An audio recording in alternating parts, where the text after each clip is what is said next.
All right. We are live, everybody. Hey, welcome, everybody. You know it's Thursday night. It's No Fucks Vaping. And you know what we do. What? Okay, I got to mute that. So hang on. There we go. We should be good now.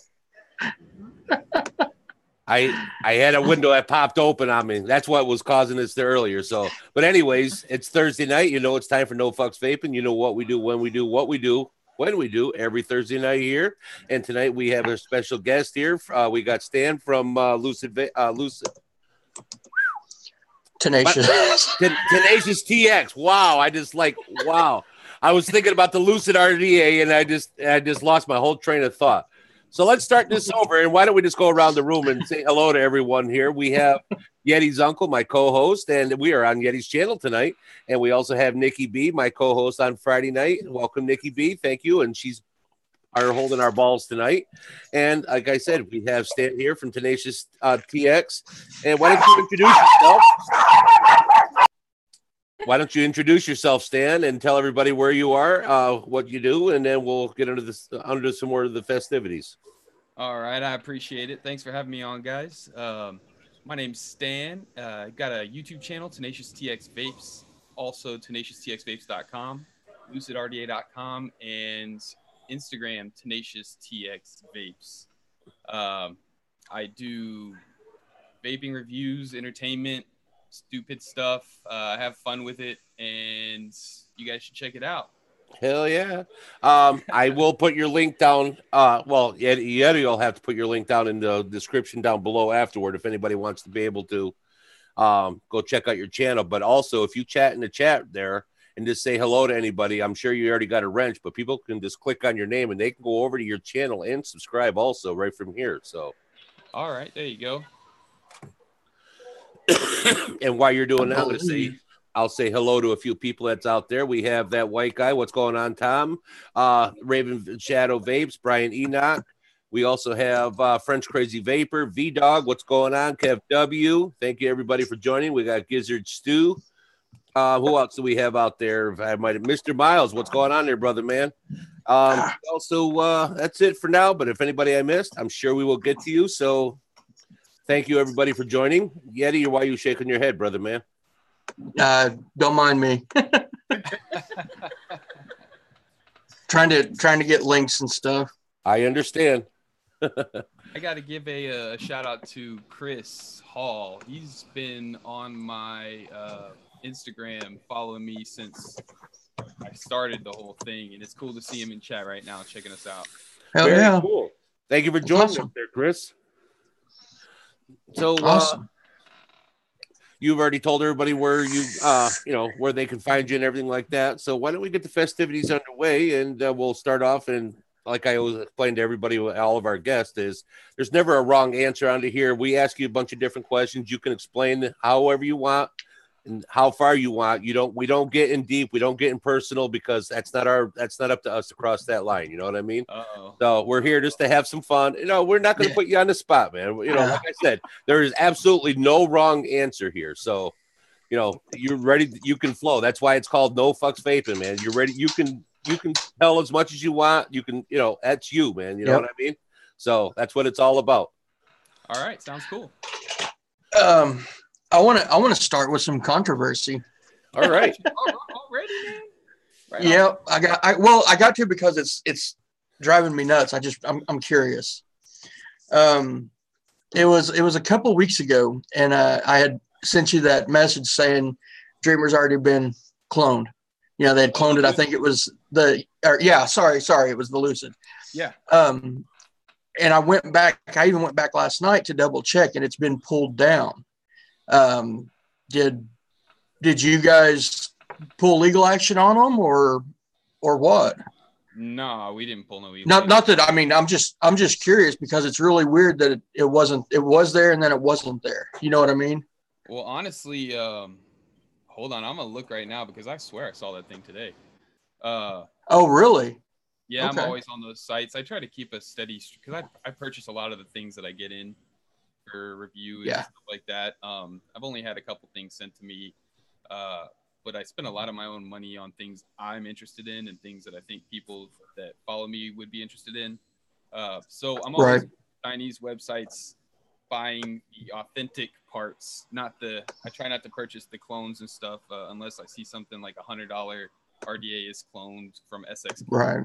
Decent clone company, and I may check it out for $6 or something, you know. But right. I order the authentics and I try to keep them streaming in, so I'm always purchasing stuff on there, and then 2 or 3 weeks later something comes in that I forgot I ordered, so it's like a surprise. Yeah, and I thought I saw that today, and I'm gonna check right now. No, they're still there. Yeah, I just pulled it up. It is there. Yep. That's really weird because it was not there last night. Yeah, no, there's no. I mean, who's gonna uphold that legal action? Yeah, you know, I can't afford to do it. So yeah. Well, and honestly, I'm sorry, I didn't mean to interrupt you, but on my no. channel, I kind of talked about it a little bit last Friday. We have a show called Vape Stew with me vaping with Mr. Just Right, Demo Vapes, Daily Vape TV, and this week we're having special guests vaping with Thesis at 9 p.m. Central on Fridays on my channel. And I talked about a little bit about clones and kind of come to the conclusion that if anything, people that buy clones are going to buy clones. There's like nothing you can do about it. Yeah. I mean, if they don't have the money or they don't want to spend $50 on an RDA, then they're going to buy the $6 versions, you know, even if it's bad. So Yeah. I kind of see it as a little bit of, what's the word I'm looking for, marketing, maybe. Because before I got really heavy into it, I learned about a lot of different RDAs by looking at the clones online and being like, wow, what's that? That's kind of cool. What's that? And then I would go searching for the authentic, what it was all about. So that's kind of how I look at it. My one thing I noticed with some people that do go out and grab the clone, they have an issue with the clone. They automatically associate that to the authentic as well. Yeah. I don't like it. It's a piece of junk. It whistles, or no, because you had a lot of those issues is because you had a clone. You know what I mean? You know, yeah. And so I'm on the fence with that. I mean, Yeti knows, everybody that follows me knows I have bought a lot of clones purposely because I like to take things apart. Before I go out and buy an authentic, I want to be able to rip this one apart, see what it's going to entail. If I want to do something with it, or if I like it enough, then I'm going to go and buy the authentic, which I've done that plenty of times. You know what I mean? Yeah. Right. But yeah. I will purposely buy the clone just so I can see how, and I don't compare it to that because I know it's a clone. I purposely want to do it so I can take it apart and see what it does and how it works. Yeah. Test driving. Yeah. Driving this RDA. Yep. So. Well, I apologize. I was just curious because that blew my mind that it was up and then it was gone and now it's right back up. I don't know what was up with that. The only thing I will say though is looking at those pictures, that is definitely nowhere near a 1-to-1 clone. So I'm serious. I don't think just looking at the way that those clamps are put together on that thing, you're breaking clamps. You're going to break clamps and you're going to have a hard time building with it. I don't even know how they made the 22 millimeter work. That thing's not going to fit anything. They got a 22 millimeter and a 25. But no, it's pretty. Don't judge the Lucid on that clone. If somebody comes out with a 1-to-1, I wouldn't blame you. I'd probably do it myself, honestly, if I'm telling you. But I would definitely not snag any of those Lucid clones that are out there right now because they're just really, really bad. You could tell that they built them based off pictures on my Instagram. Pictures, yep. Yeah, they even took some of one of my Instagram pictures to make the label for the packaging.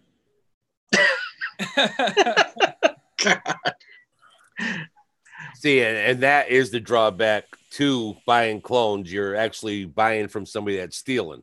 You know what I mean? Yeah. So that's why I said I am on the fence, even though I'm not. I do buy clones. I'm not really team clone. I do it just purposely so I can do, so I can break them. But that works for me. I mean, I've been doing this a long time, and that's at the time there was a lot more clones out there.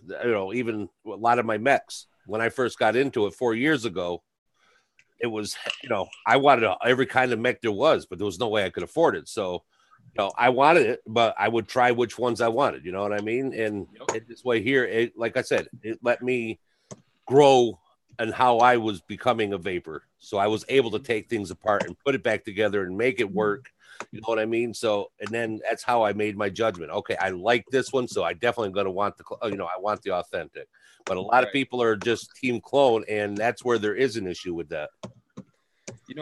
I did the same thing. In fact, the first mech I ever bought that I didn't have a clone first was the broadside. And I bought the broadside just because of how awesome the switch was and that whole clutch system thing. I really liked it. So, and me being kind of a student of design kind of guy, I was just like, that's what all my mechs are. All my mechs that I've collected that I actually hold on to have something specific design wise that's different. It's not just a spring and a button, Yeah. So yeah, see my new one. I had to get one of those ball bearing button NATOs. The NATO. But I stopped doing that because I got a hold of a Rogue, and the Rogue clone didn't have the special spring they have in there. Nope. The Rogue clone performed like crap compared to the real Rogue. A real Rogue is wow. I mean, it's not real how much that spring actually makes a difference. No voltage drop and just the quality of it. So I stopped doing that, and I'm just really picky and choosy. I got into the trading and stuff a lot more because I could afford that a lot. Over just buying things right out. Exactly, like you said, you buy a lot of your stuff for your channel for review. So you have to do something because you want to keep the new products, but your wallet's not always there to be able to do all that. So trading is the next option. Yep. Yeah. There's a big market for it out there on Facebook and everything. As long as you make sure to get vouchers and things and actually know the people you're trading with. Exactly. Yep. Very true. That's a great way to, like recycle. Like if you got a mod that you're tired of, well, maybe not tired of, but somebody's got one that you're really interested in, or you can make a swap, then you get, new gear without having to pay for it. It's how I actually started out in reviewing and stuff. I would trade maybe one device that isn't around my town because I got it for a review. But I wasn't really happy with it. So I was like, hey, I got this new thing that's not sold around this town. Yeah. And I would get like 2 or 3 different items, and then I could sit there and trade those for what people else wanted. So it's kind of like trading up. You don't always get everything you want, but you trade up. Yeah. Hell yeah. People keep offering me trades for like Lucids and Dreamers. And I'm like, for one, the Dreamer I designed, but it's not like that's controlled by somebody else. So I don't have an endless supply sitting here. You know what I'm saying? And Lucid, man, I got to make money on those. Oh, come on. You got them just popping out of the back of your house, you got a shop sitting there. I'd love to give everybody one, man. I'd love to give. I really would. It'd be so cool for you, and you all to be using these at the same time. But I can't give it to everybody. So can you try to turn up your volume a little bit more? Chris Hall says he hears all of us, but you're still kind of low. I'm still kind of low. Actually, when you get close to your microphone like that, you sound really, really good. Okay, well, I'm just a little. I got a new microphone set up. Hopefully, it's not popping and cracking like the other one was. No. But I've got my stuff set down here. So here we go. Is that better? Yeah, you sound a lot clearer, and you're right up there now. So. All right, cool. My gain is up, JFM. I got a hot mic. I don't want to get it too high. So if I'm sounding good now, then I'll stay right here in y'all's face. Damn it, the link's not opening. Huh. So go ahead. All right. So when you before you changed over to vaping, were you a big smoker, a heavy smoker, or? Oh man, yeah, I was I started, well, I don't really want to get into how I started smoking. But I was about a pack a day smoker, and my wife was a smoker as well. and I couldn't quit. She got pregnant. She quit like that. But, you know, she found out she was pregnant. She was done. That was awesome, you know, and I tried to quit for her at the same time. And I don't know, with pregnant nose, I don't know how she never figured it out, but I was always smoking behind her back.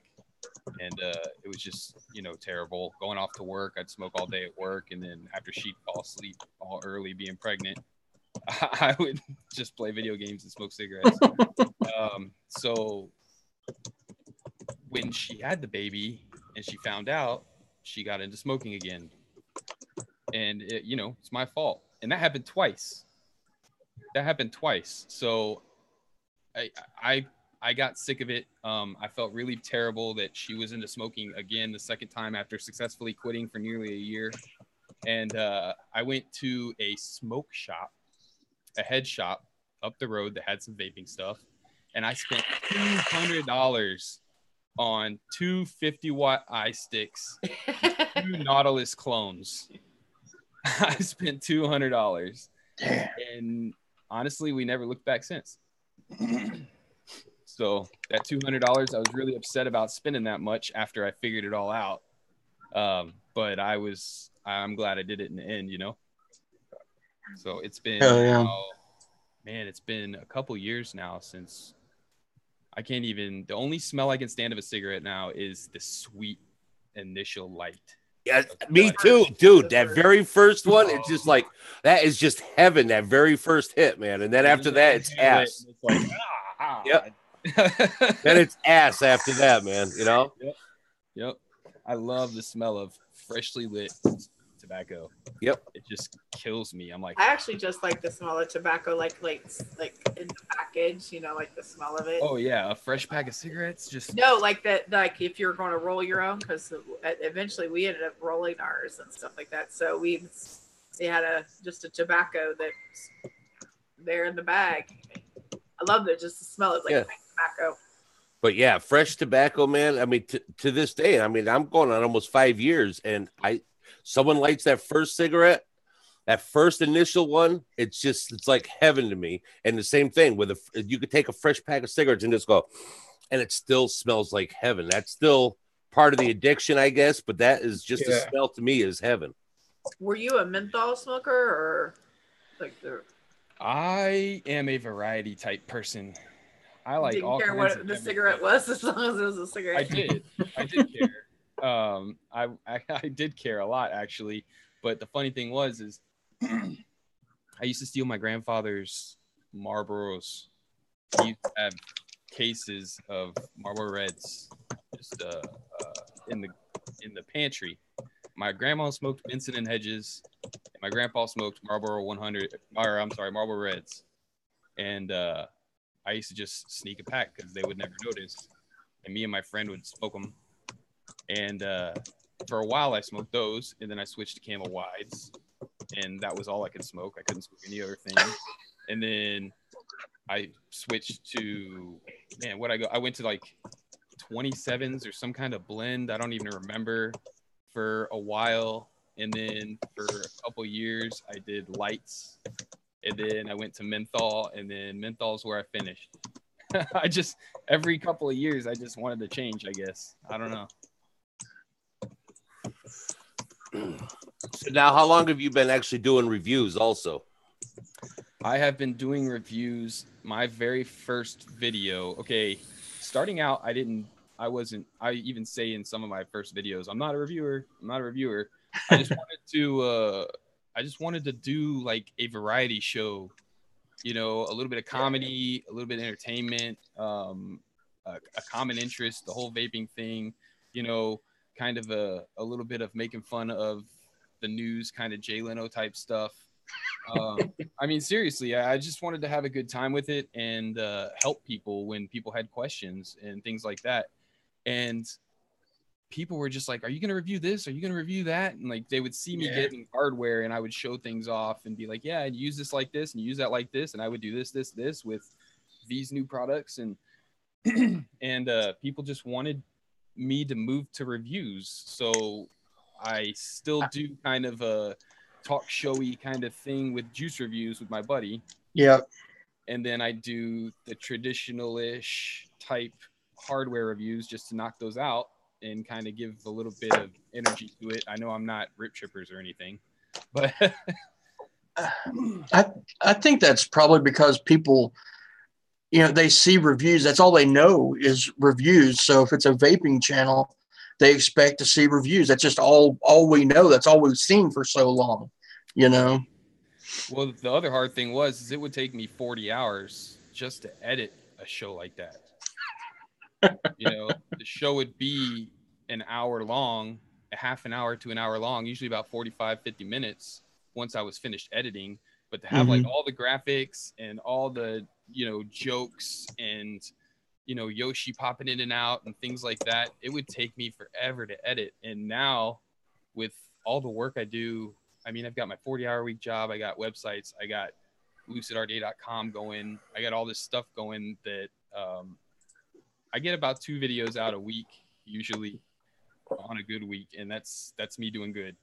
So, damn. But, you asked when it was the August 8th thing. That day was my first video.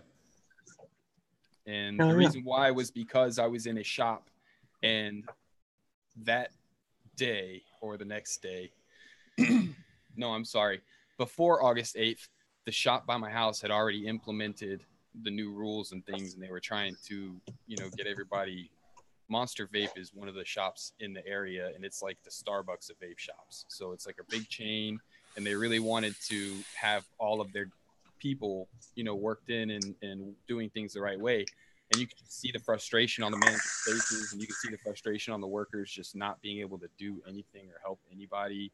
And I sat there for an hour and talked to a guy who was ready to give up vaping because he couldn't figure out the TC, the temperature control on his Wismec 75 watt. And got him, talked to him, got him excited. He bought a brand new mod that he was happy with, and he walked out of there ready to start over, and he was like, I'm good. And I was just like, all right, I kind of feel like I want to do this all the time.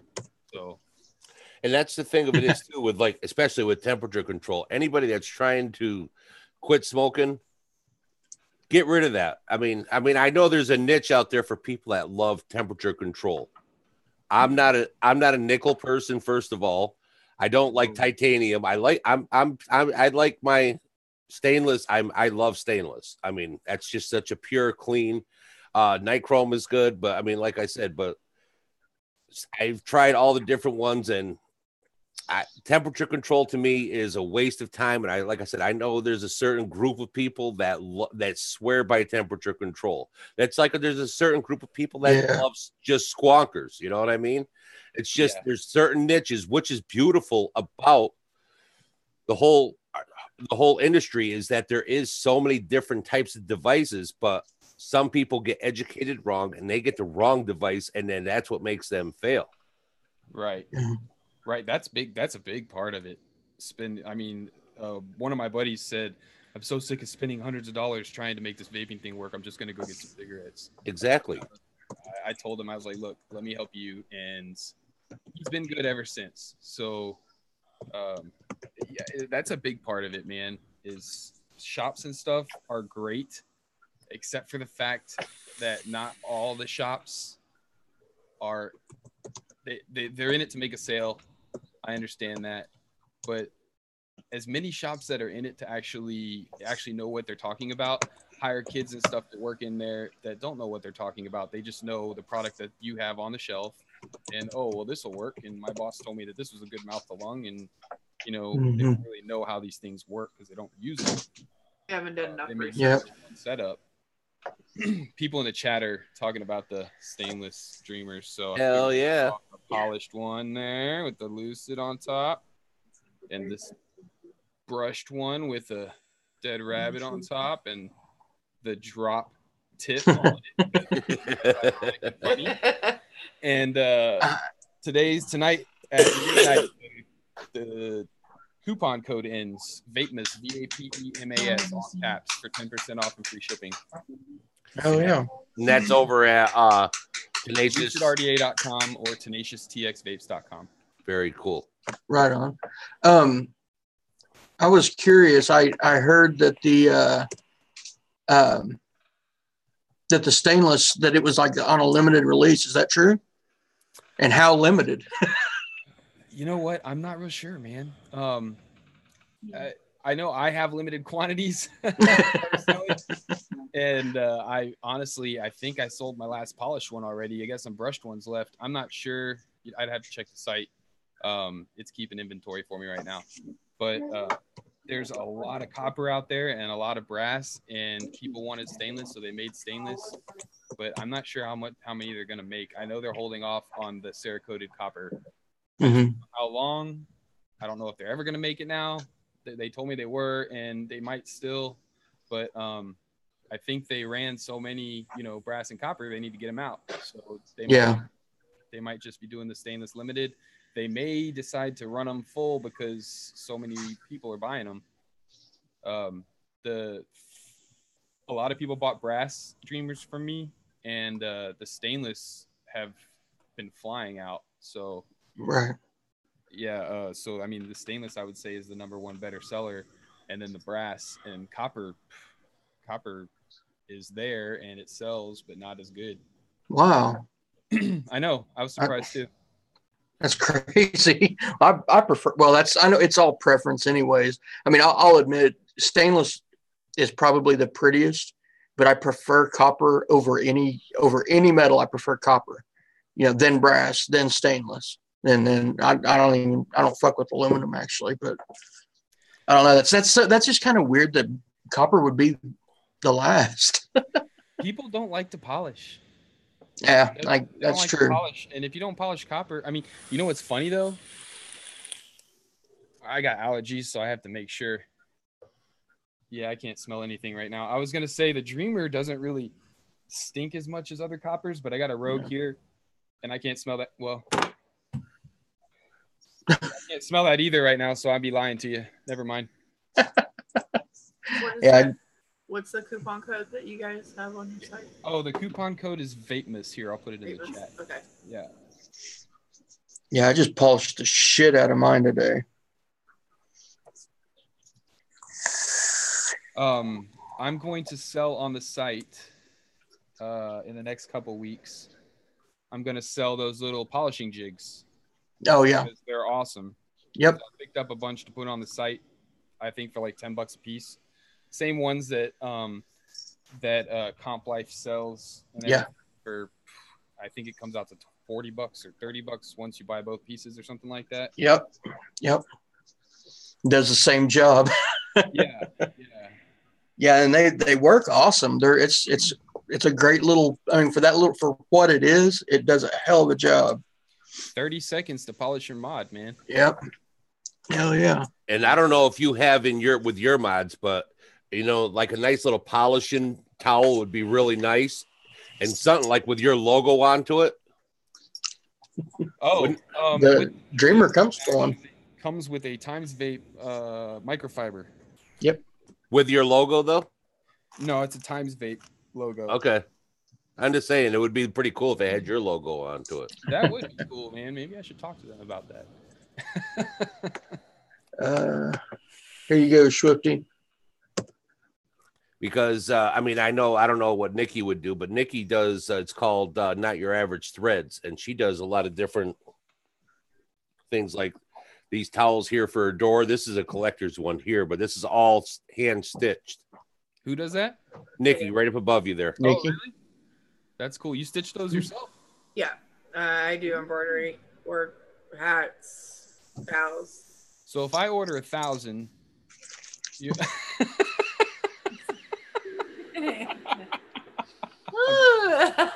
I don't think I can afford that, honestly. I just wanted to see your face. No, 1,000. Yeah, and how many days? 4. See, you did for. I'm a small company, one-woman show. Where you go? But Nikki, you did what for Mayhem Vapor overnight? I did 75 overnight within 24 hours. Holy crap! You're a mad woman. I didn't sleep for 24 hours. We do a t-shirt. We have a t-shirt company also. The website is kind of it's kind of running, but not as good as lucid.com is, lucidrda.com is. I need to do some work on it. Tenacious T-shirt co.com. But we can do, if anybody's interested, you can contact that through the contact page, and we'll get back, and we can do whatever you want. But 75, we do heat pressing, right? With like high quality heat press, like this kind of stuff. Right. We don't use like the hobby shop type stuff. We use like high quality, materials. And 75 in a night just heat pressing is, that's a lot. Imagine if it's okay. I do single needle machine right now. Okay, it's a single needle, 3 of them. So if there's any change in color, I actually have to do that hand done. So it's changing the thing. So if you imagine like somebody has 3 different colors in the logo, if black, white, pink you have in there, and you had to change it, it's that interchange also. So right. And I also I save a middleman too, to where I don't send it off to somebody else to digitize it. I do that myself as well. Right. Yeah, I do. Have a logo like that white guy out there didn't even have a logo, and I had a giveaway to where he won one of the hats and towels, and I made him up a logo. So it's kind of a one-stop shop.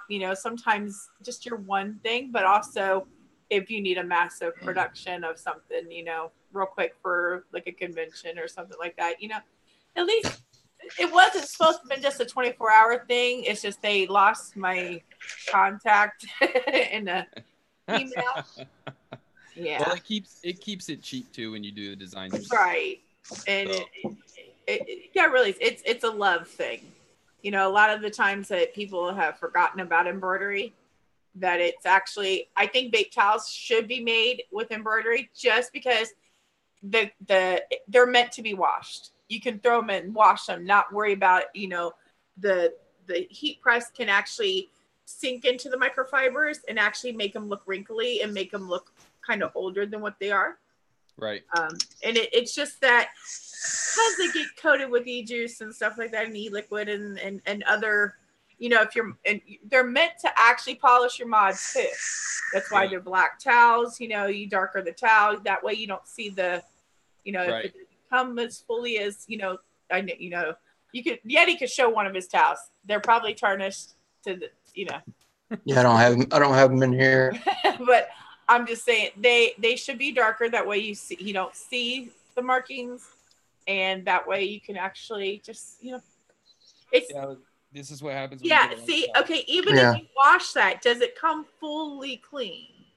It comes clean, but it does. There's little there's little discolorations like that. Right, there'll be discolorations after so many washings, but to sit there and have something that's I can grab one off here, that's totally embroidered, that fully, and even the back, and you throw it in your laundry as many times as you want. The stitches are going to probably last as long as the towel. I love design work. I did all of the I did all the logos for the Lucid. I did all the logos for the Dreamer. I did the box for the Dreamer. I did the box for the Lucid. All of any graphics you've seen for any of the products that I've done all the graphics design for, including t-shirts and the hats and all that stuff. So now, if someone wanted to do some wholesale with you, would they contact you directly? Because I know Bob Buckland is out there in the chat, and he has Cafe Vape, and I know he has a website, and he does a lot of different types of things altogether. And I know he would be interested in wholesale possibly. Yeah, I don't know would he contact you if he was interested in? Yeah, that's me. You can contact me, Stan at tenacious.vapes.com. All right, cool. We can talk about any kind of wholesale. We're not wholesaling to a whole bunch of companies right now, but I am doing a select few, and for sure I could talk to. Would you say his name was Bob? Yeah, Bob Buckland, and it's Cafe Vape is the website. And I know he's out there in the chat, and I'm pretty sure I've seen Giancarlo talking to him out there saying how well the products are. But like I said, no, I definitely don't have a problem talking to somebody. I just don't want it to get. I don't want to wholesale it out to a ton of places just yet. Right. I got to reach a certain point before we can really let it go wholesale. Because we're still in the first run. I mean, I need a couple more reviews out there. I get orders on the Lucid. The Dreamers they're selling. Lucid has only been out there in a couple of different reviews, and you know, I need somebody big to get a hold of them, kind of, you know. They all got them, but I can't pay them to like jump the queue. Like that, so yeah, I've been seeing the Dreamers getting reviews left and right. It's I guess the RDA's just got to make the cycle, you know. Yeah, it'll get there. I see Mike with his the other day and everything during his Christmas show and stuff like that. It looks really nice. Yeah, actually, Mark Fagan, if you guys go back and watch their Christmas show live, Mark Fagan actually accidentally put his Zoom link in the description. Yep. So people were just jumping in, and I took advantage of that situation, and I jumped on the show for a little while. And Brian from the Vapor Chronicles, he actually did like a little impromptu review on the Lucid right there in the middle of that show. It was kind of cool. He was building it as it jumped in, so he's like, I'm going to talk about it. That was pretty cool. Yep. He's a cool guy, man. We sat around and talked for like 2 hours one night. He just jumped on my live show. He was in the chat one night. He's like, I really like this conversation. We were talking about the drop, and I was like, well, here's the link. Jump in. And the people that I've met in the actual scene, the community, have all been really cool. And you hear things back and forth. I mean, there's drama everywhere, right? Yeah. I try to stay pretty Switzerland about the whole thing. Does that make sense? Did I say that right? Yeah. I try to stay pretty neutral about the whole thing, and I'm pretty cool with, like, I try to be cool with everybody, you know, and nobody really kind of rubs me the wrong way ever unless they give me a reason, you know. So I mean, I will tell you this: when I saw that pop up, Jay Hayes Lucid review by Jay Hayes, like, I've been I am a more recent follower of his. He's very he's got his own style. We won't get into all that kind of business, but he's himself. He's himself on camera and everything, and I think it's hilarious. I may agree or may not agree with the way he does things or doesn't do things, but when I saw the Lucid pop up, being kind of a regular watcher of his videos, I was like, oh crap. Got a little scared. Got nervous. Oh man. So, but he liked it, man. He gave it a pretty high number. Oh yeah. And that's good, because he looks to make everything fail. So I mean, in my opinion, I like Jay. I like watching Jay. I mean, he's just he cracks me up on a lot of his shit, the way he just goes off, you know. But yeah, I really enjoy his channel, and but he will tell you he looks for everything to fail. He wants everything to fail so he can point that out. So if he's giving you a good rating, I'm sorry, Yeti. No, go. Like I said, if he's giving you a good rating, then you have to feel good about that, because he looks for everything to be bad. So that's good. Yeah, I was definitely excited. Yeah, I would. Carlos said, I know that feeling, Stan. I would think, excuse me, as a reviewer, like if I were to like devote myself to reviewing, that's probably what I would do as well. Is, you know, I would give the product a pretty brutal punishment, you know, just give it some real world applications on the, you know, kind of an extreme, you know, side of it, because there's a lot of people that like my mods, you know, I treat them, you know, with kid gloves, you know, they never, well, anymore, they don't leave the house. It's, you know, that's too much money to just drop on the cement. You know, you drop a mech on the cement, there's a pretty good chance you're going to ruin it. Yep. You know, you know, so, but there's a lot of people that don't treat their stuff that nice, or that are just naturally clumsy, which a lot of it is just naturally clumsy.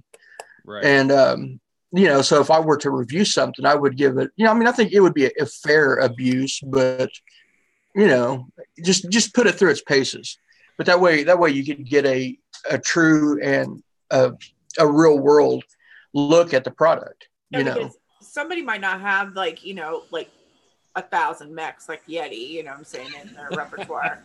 Okay, it could be their only one mech that they have and they want to take it out, and it will get that use and abuse and everything. Like, I don't have a lot of mechs, but the mechs I have are babied, just because of the fact that there's selected few, because they caught my eye or, intrigued me.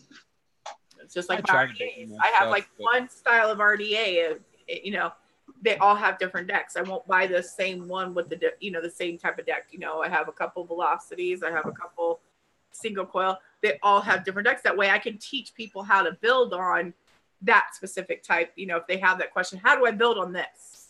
Or this style?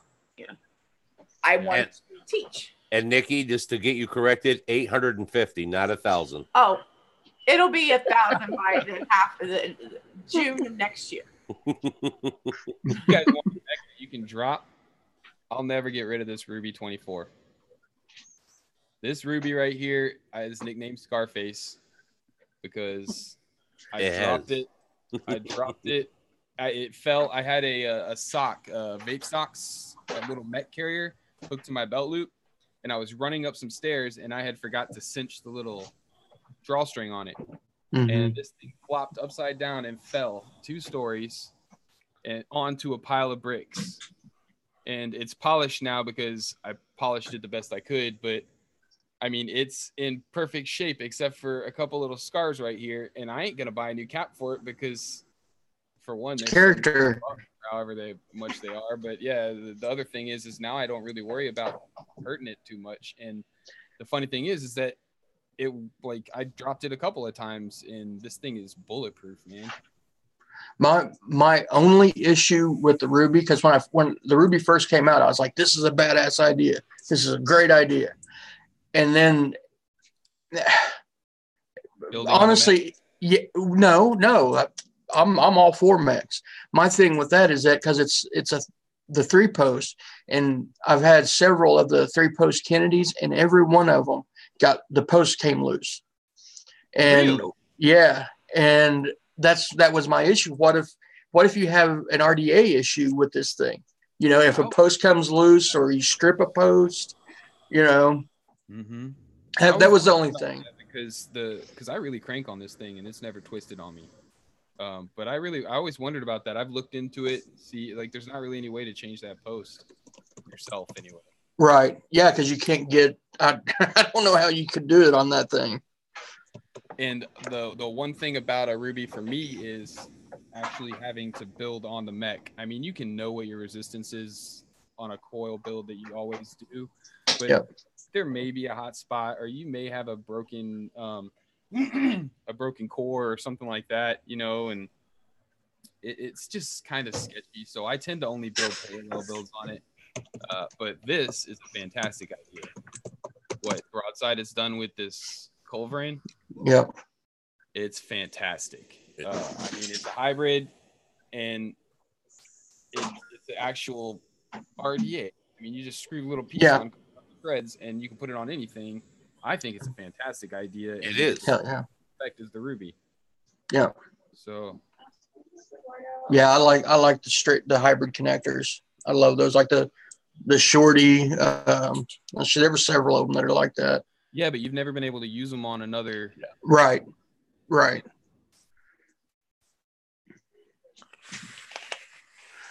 Well, the next one on the list, I'm pretty sure we're going to know the answer to this, but I'm going to ask it anyways. What's your favorite device right now? Oh, that's mean.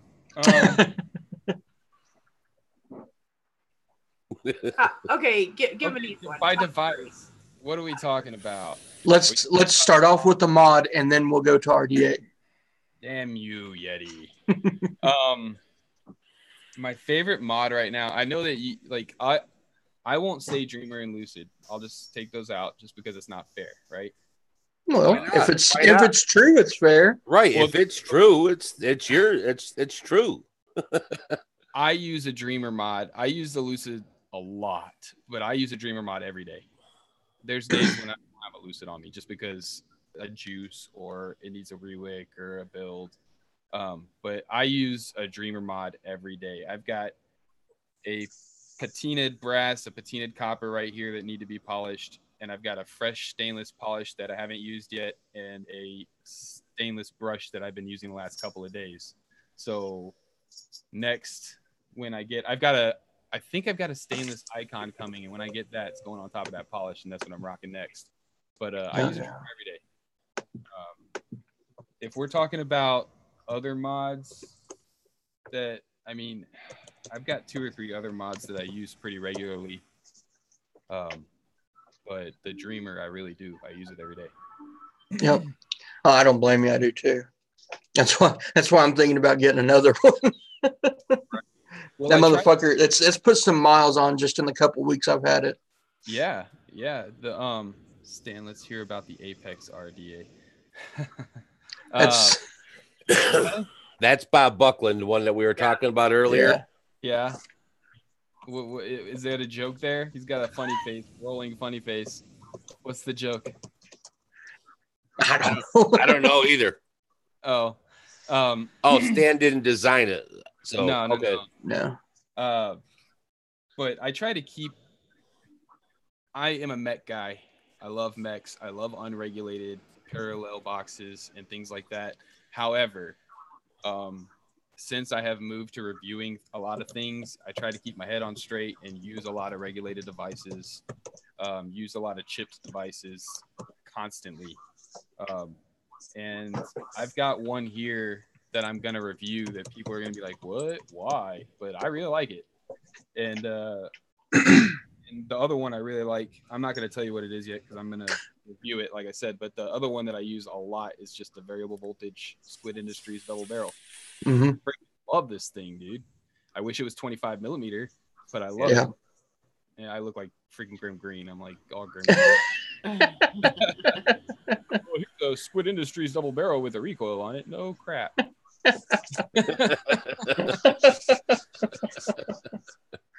Use what you like. I mean, Bob Buckland Yeti recommended the Apex RDA because the Apex RDA is a damn nice RDA. Probably like a little bit better of a little bit deeper of a juice well. But honestly, if you're the kind of person that drips through the drip tip, that just right down the middle of the drip tip, and you never take the lid off, then there's not really anything to feel about it. It's fun to build. Yeah, it is fun to build. You can do all kinds of crazy stuff with it. Yep. Now, are you a big Goon fan or just a fan of the hat? I am a Goon fan. The Lucid RDA is actually made in the factory that did the Goon OG. Nice. Awesome. Yeah, I work with the engineer that worked on that. And you can tell the quality when you kind of, in fact, one of the things when we were doing the design, I gave him my initial design and went through a couple of changes, but right in the middle of it, he sent me a picture of a model he did that had Goon LP clamps instead of the clamps that I designed. And I was like, no. I don't want that. No Goon LP. So he was trying to get them in there. Probably have them. Never mind. Never mind. Probably have. I'm not gonna. Already made. Just be cheap to make. I got thousands of them. They can't get rid of them. Shit, right? I didn't want to say it, but honestly, it was a little bit. If something's fiddly to build on, I don't really have a problem with it as long as it vapes good. You know? Yeah. Like this nudge. I'm gonna review this nudge here. Okay, I've got it. I've got it on this funky backpack thing because I'm kind of testing it out. But this nudge, a little bit of a pain in the dick to build on. You know? I was curious about that one. It's just there's no room, man. But holy crap, it's a damn good vape. I've just got some basic 5-wrap dual core 26 gauge fused Claptons in it at 2.5 millimeters. 3 millimeters might be pushing it. You could probably get them in there. I mean, you can get them in there, I'm sure, but it'd just be a pain in the butt. Yeah. But I'm like a 3 millimeter, 3.5 millimeter vapor. I like a lot of juice in the wick in the middle of the coil. And but this thing gives the flavor on this thing, man. It's fantastic. Yeah, I think that's kind of the. Oh, I'm sorry. No, go ahead, Tommy. No, go ahead. I was just going to say, I think that was kind of the downfall of the Goon LP was there's just not enough room for bigger coils. Well, I'll say standard size coils. You can barely put a 3 millimeter coil in there unless it's, like a 4-wrap or something. There's just not enough room the way those clamps are. If they made it like a 25 or even a 28.5, it would have been a lot better RDA. Yeah, the cap was short. The posts took up a lot of room underneath that cap, and you had to really bend those coils down and out to kind of get that cap over top. And but if you built the coils the right size, it was a damn good vape. That's kind of where I was going with that. I didn't have the LP. It wasn't my favorite RDA. It was just kind of a pain in the ass to build on. But I have 3 Goon OGs, 2 1.5s, and I don't have an LP. You know what I'm saying? So I got rid of my LP. Yeah, mine's in pieces. Yeah.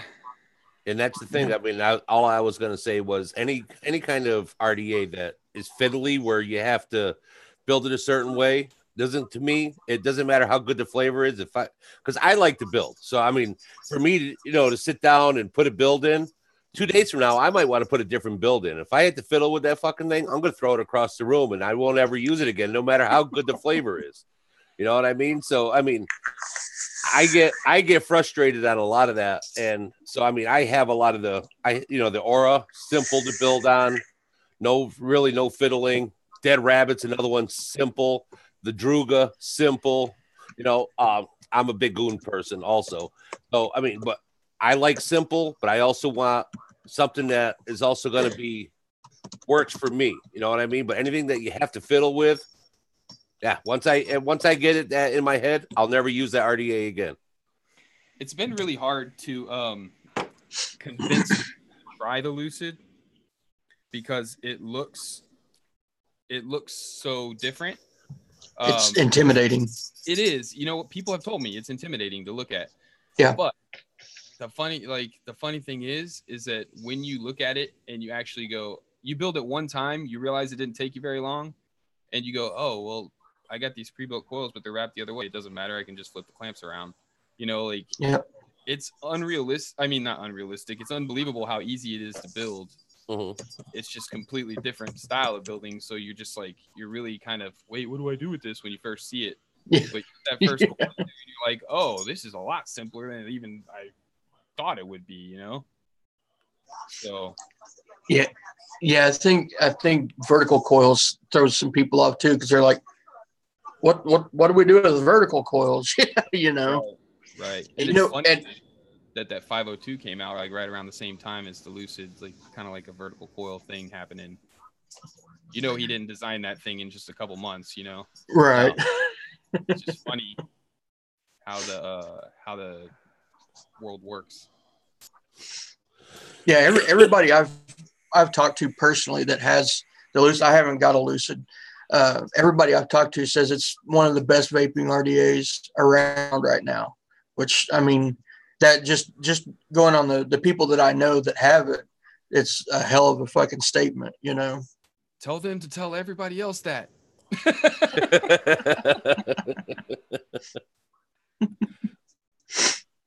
I'm vaping some huge coils in this one. I keep one Lucid with some big ass 4 millimeter coils in it. Like, these things are huge. 13 wraps, 4 millimeter. That's my favorite build to put on this. Hell yeah.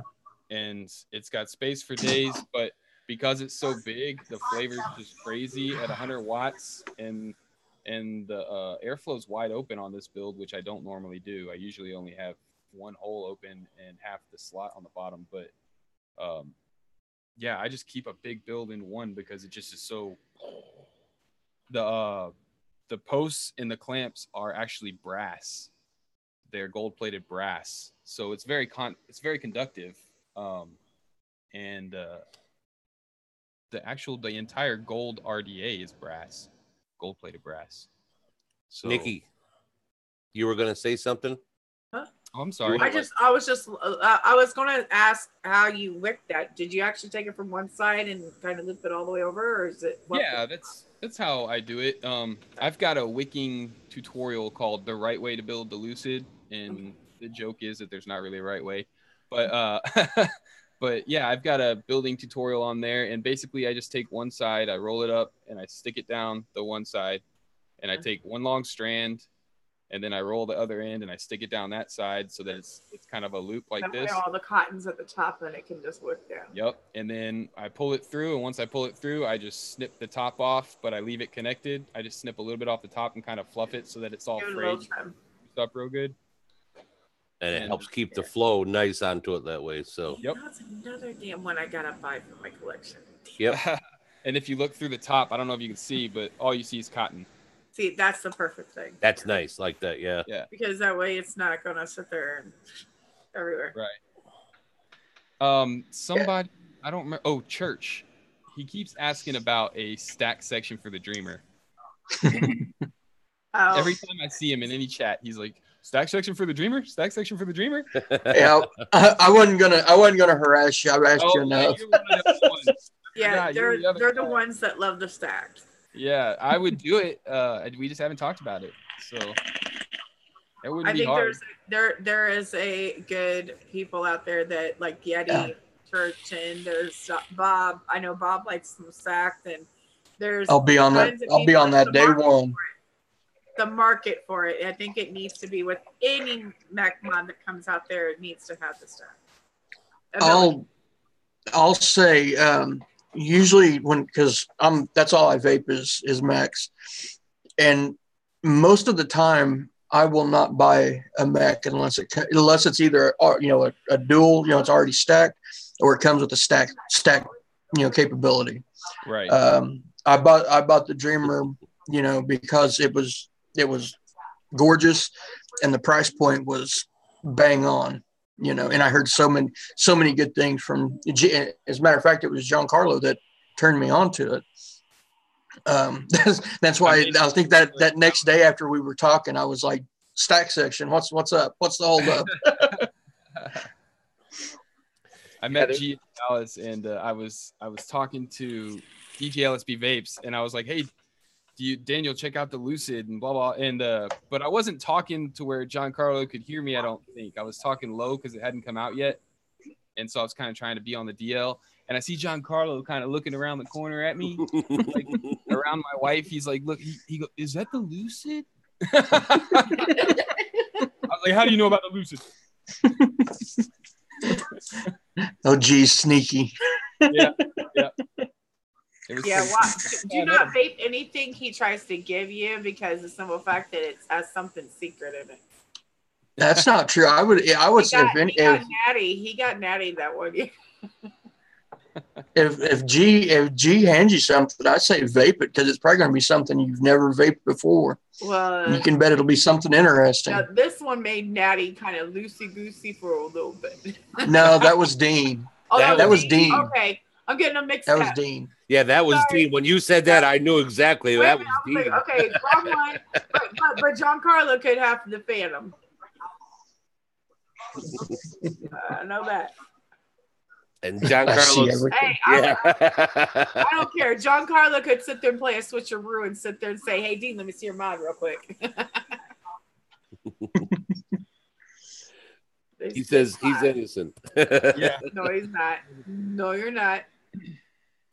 Yeah, there's quite a few people out there that would be jumping all over that for a stack. So yeah, I may talk about it. I mean, it'd be easy to do. Yeah, it'd be simple. And I know there's a lot more people out there that would be dying for it. I know. Would that be considered a double D? What? The double Ds. I don't know. We'd call it the inception because it's a dream inside the dreamer. There you go. Hey, I said that. That's all documented. Copyright. Copyright. I said it first. It's my idea. Intelligent property rights. In fact, you know what? I'm gonna text China right now. It's already on. It's already happening. I'm joking. I really am right now. The inception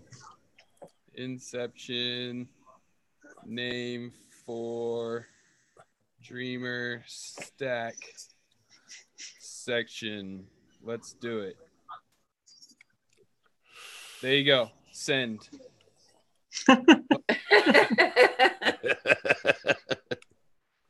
There you go, Church. That was for you. Giz. Now watch. Church will be sitting there saying, "When can I get it?" Hashtag. Gizzard Stew. Question for Stan. Can the Dreamer run a 2650 size battery? The Dreamer is not. Yeah, the long answer is yes. Or short answer is yes. The long answer is it doesn't come with an adapter to do so. However, the adapter that comes with it would be very easy to modify to do so. Yeah. Because a 2650 is just, it's the same size as a 2700 except short like an 18650. Yeah. Got one right here. Oh, yeah, he's already tried it. He's like, I'm all over this. I've got the Dremel right there, and I've looked at it 15 different times thinking about going it. I mean, I've got 12 of the adapters around here. Yep. That's the, oops, yeah, there's the difference between, that one's a 2650. Yeah, it's the same height as an 18650, but with the diameter of a 2700. Yeah. Right. But the way you could do it on the Dreamer is take the insert for the 18650 and cut the sleeve off of it.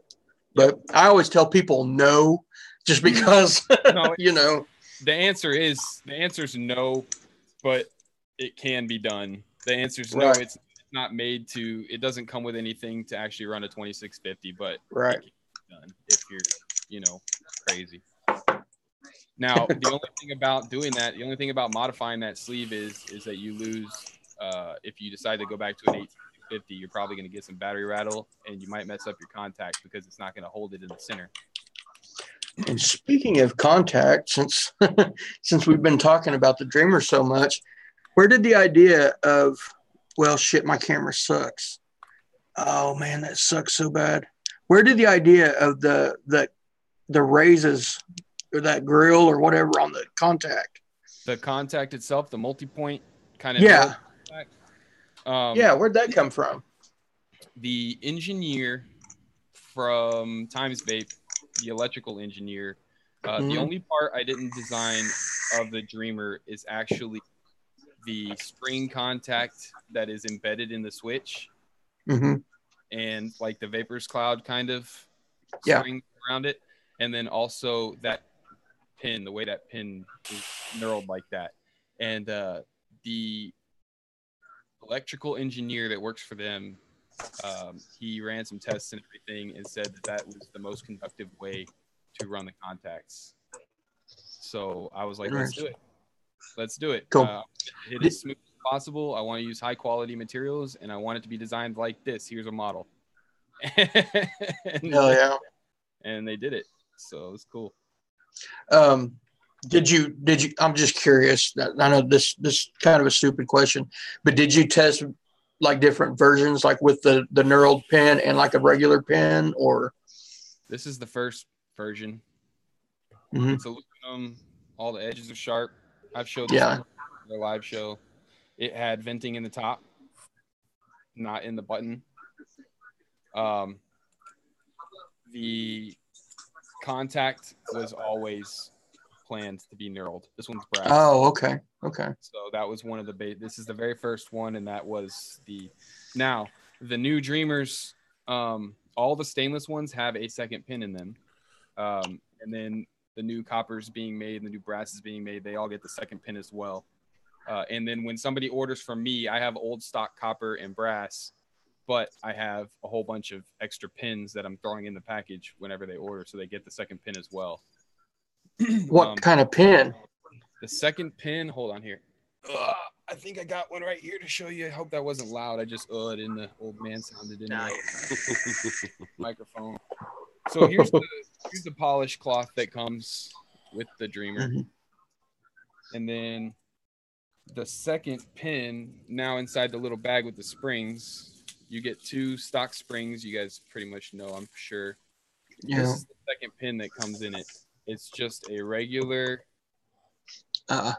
it's just a regular flat nosed kind of, it's the same material, it's the same pin, it's just got a different contact, just to make those.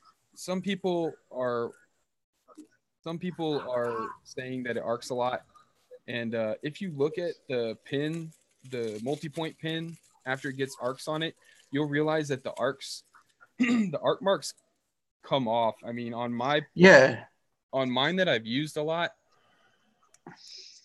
I just clean mine off. They wipe right off. They're not really arc. It's not like an arc that goes into the metal at all. Right. This is a really dirty one. I've been using this one for months and I've never cleaned a pin, and that's not really bad in my opinion. But I've cleaned another one, and I know that you take a little bit of white vinegar, drop it in some white vinegar and a little wire brush, and it comes right off. That's what I used.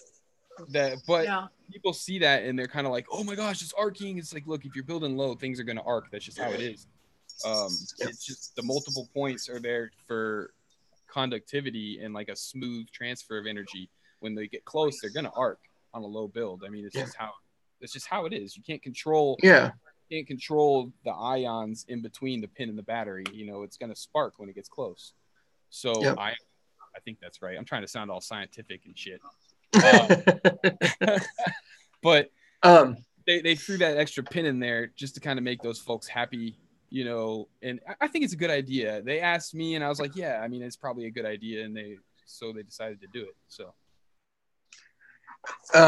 Swifty wants to know, can people that's got the first iterations of it, can they buy the second pin if they've already got the original versions? You know what? I can probably work that out. I'll talk to the manufacturer today or tomorrow. If you are interested in purchasing a pin, because, you know, unfortunately you can't just up and ship them all out to people. Yeah. I mean, it's just like any product. They decide to kind of change it in the middle of the run. It's just you purchased the original one, you kind of out of luck. But having maybe the accessory kit or something like that, right? Purchase it on the site. Exactly. I may talk to them about purchasing a bunch from them and then giving them to you guys really cheap. You know, maybe with free shipping or something. Just toss them in an envelope and send them out for a couple bucks or whatever. Basically cover the shipping. You know. Right on. Giz has a couple questions. He says, some companies use high grades of brass, like naval brass or beryllium copper. Can you tell us the quality of the metals used in the tubes? The brass is naval brass. And I will tell you that the reason why people talk about, oh, the Dreamer's so light, the brass Dreamers, you know, actually there was a review put up by the Vaping Bogan just yesterday, I think. And he said that the Dreamer felt lighter than the 1111, but they seemed like the same amount of metal. Well, the reason the Dreamer feels lighter is because it's milled out for a 21700 battery. So there's a lot more space inside. And that curve right there takes that wall way down. I mean, it's strong enough. We made sure that it was thick enough to be strong, but there's a lot of mass gone out of the middle of this mod. Yep. So the weight is going to be lighter than this Rogue here, which is smaller, but this Rogue is significantly heavier than this. The grades are the grades don't really matter. I mean, it's a nice grade. I can't tell you exactly what the copper is, but that was part of the deal with me and them. I told them I wanted really nice grade material. But doing the research myself, between brass, using brass types, there's like 0.4% difference or something like that in weight, in, you know, things like that. So to be able to tell a difference in grade types is kind of, I'm not really sure that that's a thing. However, I can tell you that they are using naval brass, and I can tell you that they are no lesser quality than like Vapor's Cloud or anything like that. Right.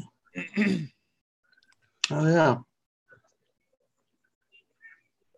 Thoughts? Andy L says, "Hey Stan, thoughts or plans of a black Cerakoted tube? I have a copper one. I'm ordering the stainless one ASAP. And if there's a black one, I'd buy that one too. Best mech I've ever had." Thanks, Andy. That's really cool of you, man. Make sure you check out lucidrda.com before midnight and get 10% off on your next mech that you're since you're already planning on buying them. But and hey, there's a killer deal. You know, you get a combo and get a Lucid too. You know what I'm saying? But I'm not sure about there was plans to do a black coated copper. However, I'm not sure they want to put it on hold. I'm not sure how long that is. I'm not sure when. I'll be the first one to know, and I will tell everybody as soon as I know, I promise. Now, you said you also do a live show? Yeah, yeah. We just started doing it. And that's what time is that, and when is it? That is on Friday nights at 9 p.m. on the Tenacious TX Vapes channel. It's called Vape Stew, and it's with, now most of these guys are going to be on most of the shows, but they may come in and out. But it's me, Demo Vapes, vaping with Mr. Just Right One, and Nick from Daily Vape TV. Yep. And this week we're having special guests vaping with Thesis on, which that should be a hoot. We talk about beer. Last week we talked about we talked about beer, what we're vaping. Last week the topic was vape trends. This week I don't have it nailed down quite yet, but I'll have it nailed down by tomorrow. We had Thesis on a couple of our shows, and we had a one night where he was drinking so much he was ended up pissing in the cups next to him so he wouldn't have to get up. Yeah. That dude is he is a trip, man. He's awesome, man. I love Thesis. I mean, a lot of people he brushes a lot of people the wrong way, but to me, I could hang out with him every day, man, and I'd be in my happy place, really. Oh, he's a hoot. We did a Skype call one day, and I mean, we probably talked for 2.5 hours just back and forth about whatever. You know, he's cracking me up the whole time. He doesn't put a show on for his videos. Like, that's him. Oh, shit. Yeah, just don't ask him to show you his piercings, because he will. Yes. No, yeah, please don't. Yeah. He'd probably show you on your live show.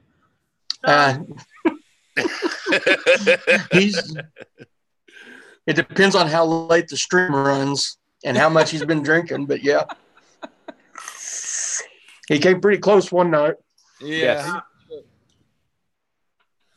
That dude's not modest.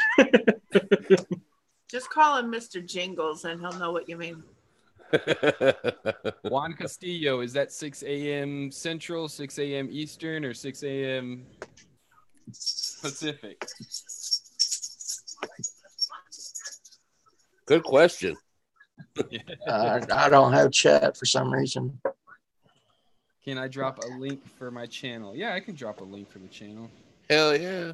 You lost chat, Yeti? Yeah, something's going on.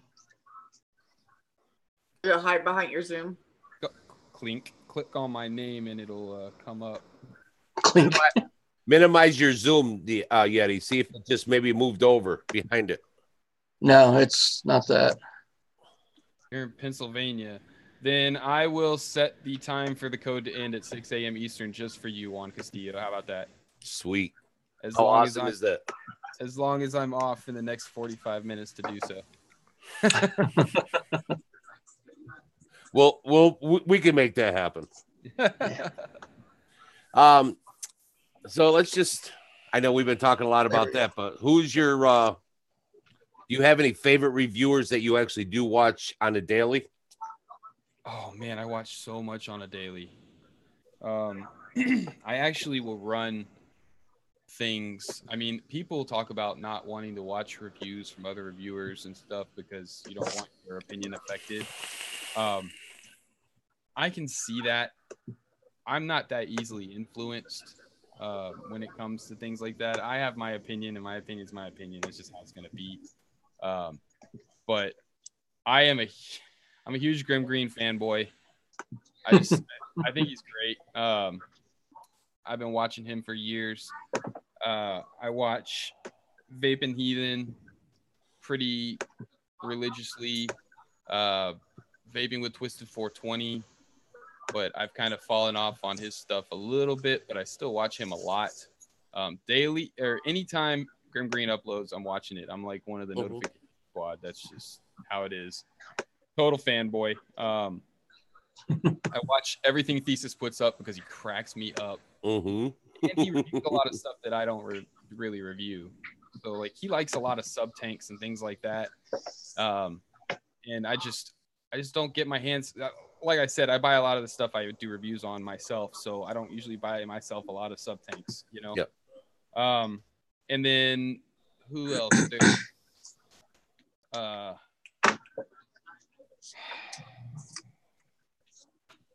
here. Oh, I watch the Vaping Biker. Yeah. Dean. Dean the Vaping Biker. Yeah. I watch Daily Vape TV. Jay Hayes. I mean, anybody who's good. Mike Vapes, I watch him. Mark Fagan, when he's got his shirt on. But yeah, that's pretty much it. Yeah. There's a really funny guy out of the UK, Empire Vape Co. Have you guys seen him? I think I have. That dude is funny. He's really funny. Import man wanted to know. He says, "Is there a way of knowing if you have an updated pin?" Yeah, you'll have 2 pins. Okay. Yeah, one will be smooth and one will be kind of knurled. Yeah, the knurled one is the one that comes installed in every mod. Inside your spring bag, you'll have a second pin that's smooth. So there you go. And import, if you ordered when I think you did, you probably have the knurled one because I think he hit him pretty quick. Yeah, everybody's got a knurled one. It's just whether or not they got the second one in there. Yeah. Do you have any other hobbies that you do? I mean, in your free time? Oh, man. I don't have any free time anymore. This is pretty much it. My things I used to do all the time. I was in a band for a long time. I am a guy of many hobbies. I'm one of those people that gets into something really, really hardcore for a while and then completely falls off and switches to something else. Just because I'm curious about so much, but ADHD. Only unmedicated. But I will get crazy into something. I'll learn everything I can possibly learn about it, and then I'll get super interested in something else, but I can't do anything with that because I got so much money tied up in this. So I'll sell all of it. I'll go all in on this, you know. So guitars was how it, when I was younger, is guitars, the band, recording, musical recording. I went to school for audio engineering for a while. So I did a lot of studio, and then ukulele, fish tanks. I had 7 fish tanks going at once, and not small ones. Shit. I had 125 gallon, a few 30 gallons, a 40 gallon, and a couple of 10 gallons, things like that. all going at the same time, but I was so into it that I was like, okay, this is the breeding tank, and these fish are. Fish. I wasn't the guy that just throws all the fish in one tank kind of thing, you know. And then it turned into video editing, you know, all kinds of stuff. I did airbrushing for a long time. I actually used to do airbrushing on the side and make money doing that. All kinds of stuff, man. I've got a 63 in the garage that I haven't touched in years. I was into old cars for most of my life, but that was the first one I actually got to build into a nice running decent car. Otherwise it was just me working on my cars so I could get to school or helping my dad out. So, but that was one of my hobbies I was always into. What else? All kinds of stuff. I could keep going if I could remember. Oh, I'm a cyclist. I ride. Oh, I haven't ridden in like a year, but I ride a lot when I do get back on it. I'm going to get back on it this year. I busted my knee up. That's why I haven't ridden. Yeah. I do the MS 150 every year, which is a ride from Houston to Austin through the hills. Oh, that's awesome. Awesome. I do mountain biking. I mean, that's awesome. So audio many trades. Yeah. But you being an audio engineer, that's something that you and Thesis have in common because he also is an audio engineer. Yeah, it's cool. He's got a really studio that I'd like to see in person one day. Yeah. I mean, I haven't had anything like that in a long time. I basically just got this little corner in this room right now that I get to play with, you know, the audio on my video and stuff like that. So, and Andy L said order placed. He made it before midnight. Nice. Good job, Andy. Thank you, Andy. You know what? Just for you, I'll have it out first thing in the morning. That's awesome, dude. Now, do you plan on hitting any like conventions, or are you just gonna stay local in your area? Last year I went to Showcase in Dallas, and that was the only one I could make it to last year. This year I want to hit Ontario ECC if I can in February. I would love to hit Showcase here in January, but I don't think I'm going to be able to do it. It's looking like I'll be in the UK at the big vape show in the UK. Wow. Yeah. Nice. So, Giancarlo is also an audio engineer. So is he? Cool. Very cool. I know we got the one in Foxwoods coming up in March. That's a huge one. Is it? Yeah. Yeah. Okay. Well, that's my birthday's in March, so maybe I can convince the wife to. I think it's like March 17th or something like that. It's March 17th and 18th. I believe it is. I have to take her with me because that's her birthday. It's my wife's birthday. My wife's St. Patty's Day. St. Patty, baby. But yeah, I know I'll be there. I know there's going to be quite a lot. I mean, Mike Vapes is going to be there. I believe Fagan's going to be there. Dean from Coil Vapes is going to be there. I believe Mayhem Vapors, they're Texas boys. They're going to be there. I know there's supposed to be a lot of big people. I'm pretty sure Giancarlo will be there. Yeah, see, he said, Stan, come to Foxwoods. So Giancarlo is saying that too. So, Giancarlo, buy me an airplane ticket. Notice what he's using on his Mac? The little swapper. Oh, the little side? Yeah, I saw that thing. I've seen that it's when an abomination. Released it and stuff.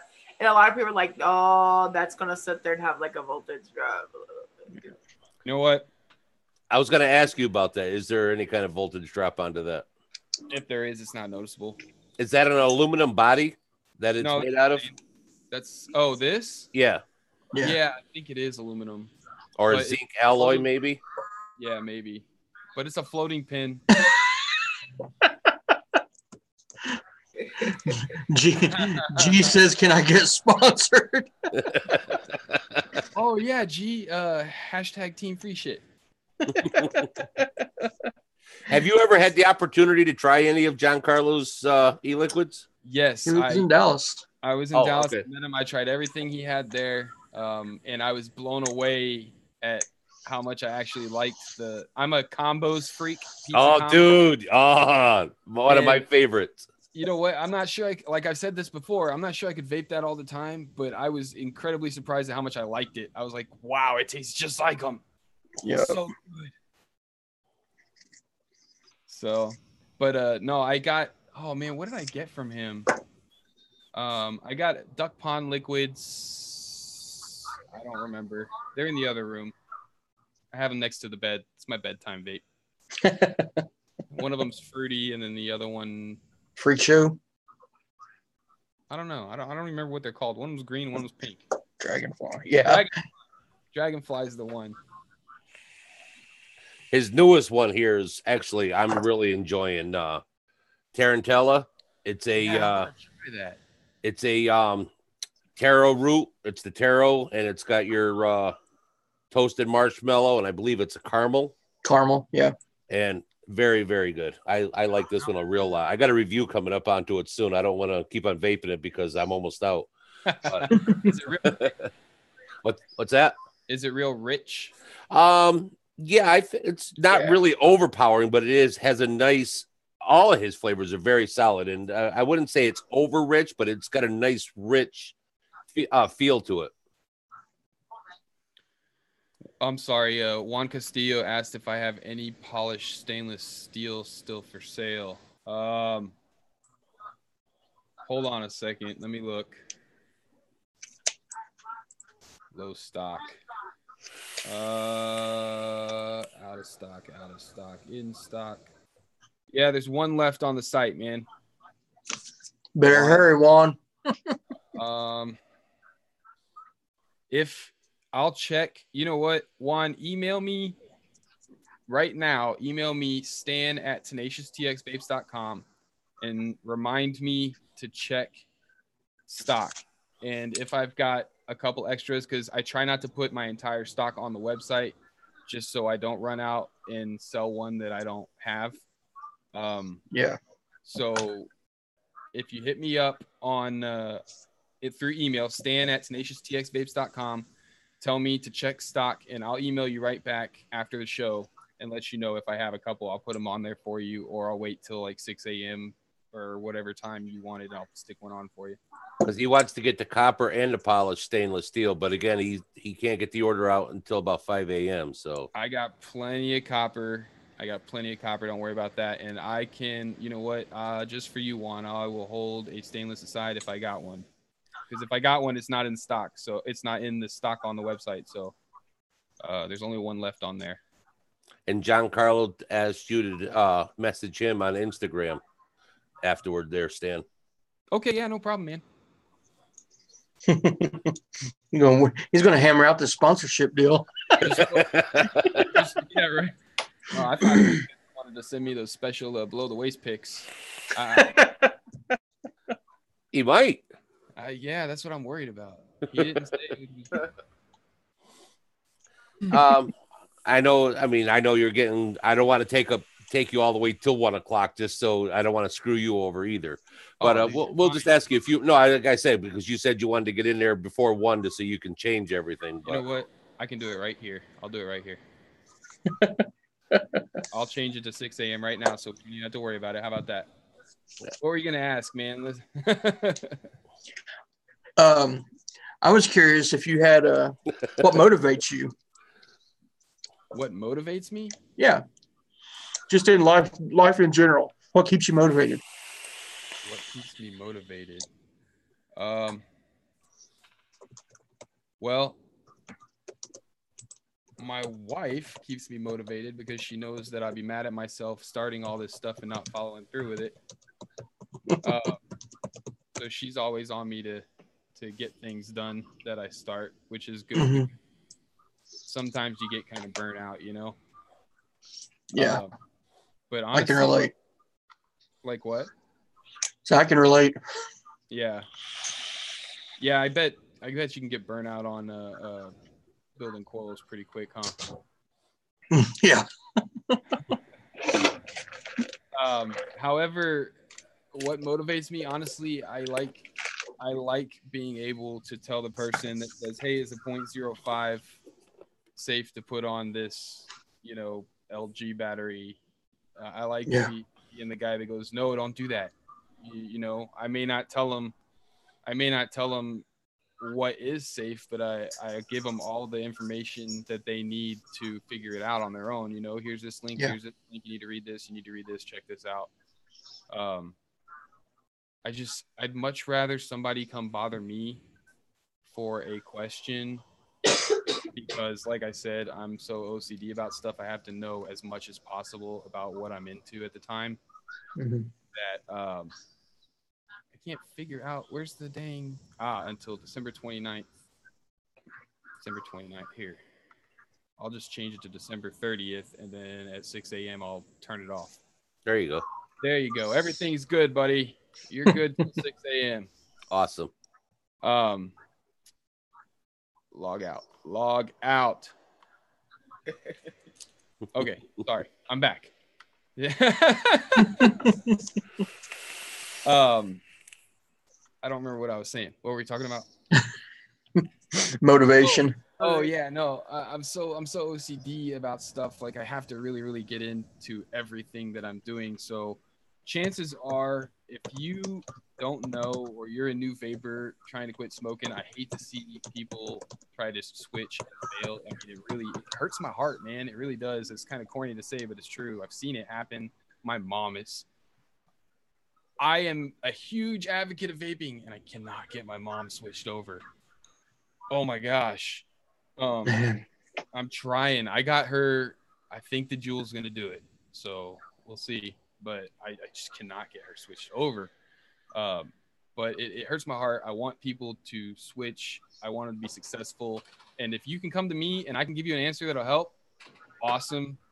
But if I don't know, I know somebody that can help or knows the answer to your question. And I will be connected with them. So you're never going to bug me asking me questions about stuff. People are always like, oh, I'm so sorry to ask you this in a direct message or whatever. It's like, look, if I'm reading the message, if I'm taking the time to read the message, you're not bothering me. Yeah. You know? So that's send me a message. It does not hurt my feelings. You know what? Don't feel bad about not being able to get somebody to switch. I have a husband that has been dual using for the last 6. I just found out that he only smokes at work now. But that's a good thing because it's not in the house. It's not in the car. It's at work. And it's a very stressful job, 12 hours a day. And a lot of people there that are still smokers, and he's gotten a couple actually to go to vaping because I had extra devices. So right, even though he's an avid, he's basically pushing, hey, because they'll mention, oh, I'm looking to quit smoking and everything, and they'll say, hey, well, my wife's a vapor, and they're like, oh, really? And so that's how we've given a few setups away too. So right, it's just giving them a device and not pressuring them, I think, and letting them kind of figure it out a little bit. Just give them the knowledge of how to work it and letting them do it on their own. Because sometimes they can get embarrassed too about if they cough and stuff.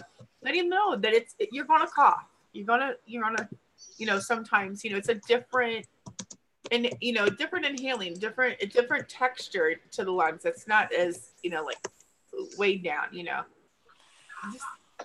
I think it's just, old people are set in their ways too. I don't want to say your mom's old, but older people are. Don't hurt my feelings. Well, also you gotta want to quit. Yeah. You gotta be at that place where you're sick of it, and you're done with it, because if you're not really, invested in it, you're like, yeah, take it or leave it, you're not really. If you don't have the motivation to quit, you won't quit. I quit smoking 2 times, and I quit both times cold turkey. Right. And it was just because I was done. I had enough of it. I just was done with it. Yeah. My well, I think with a lot of people too, it's the fact that you have to go out and figure it out. Yeah. You have to go, like, not every vape shop has every pod for all this stuff, and my mom's the kind of person where she can't be bothered. it's much easier just to go to the gas station and get your Marlboro Lights. And right. And so keeping her maybe supplied up with things.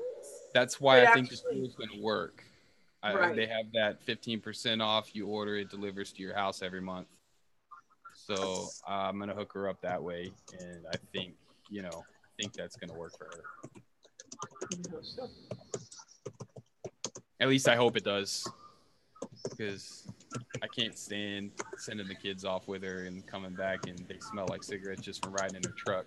Not that she smokes around them, just because they're in that environment itself, Yeah. It just like sticks to them. It really does. Like, oh my gosh! And I'm not picking on you, Bob. You're just older than me. That's all it is. But yeah, my parents were actually a lot easier than my husband, because my parents actually wanted to quit, but they've tried everything and just couldn't succeed.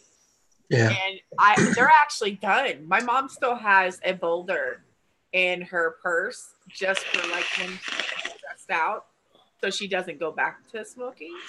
Because little things with my parents, they were stress smokers, and little things trigger them, like being around my sister's kids and being around, a whole bunch of like stressful situations and stuff. Maybe like getting a car accident, which my dad did. He hit a deer, and waiting on the tow truck and everything, they're stressed out. So my mom's like,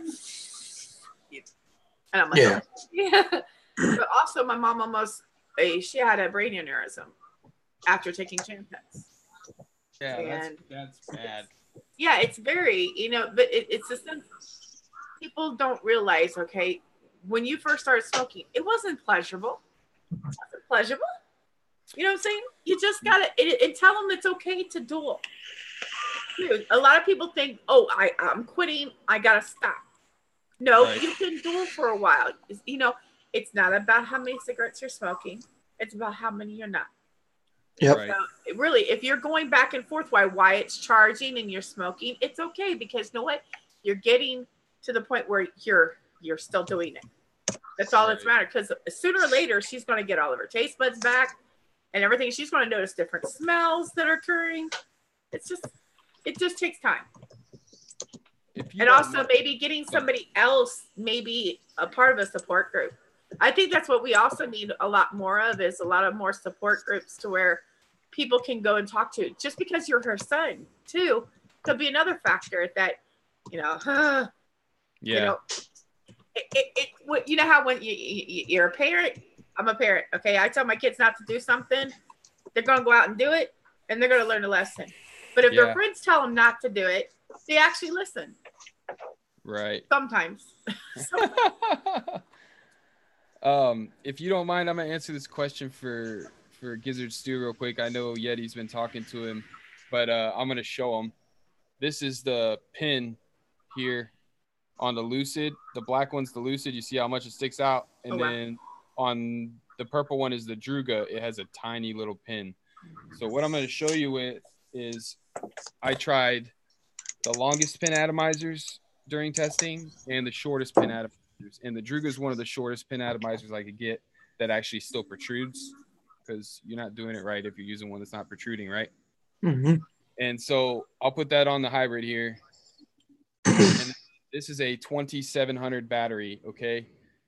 The way this was designed was it was designed to give even pressure around a big area of the battery. And it was designed to give enough pressure. There's enough throw in the adjustment, like right here. You see how much space is still in that gap? I'm already on the battery. Yeah.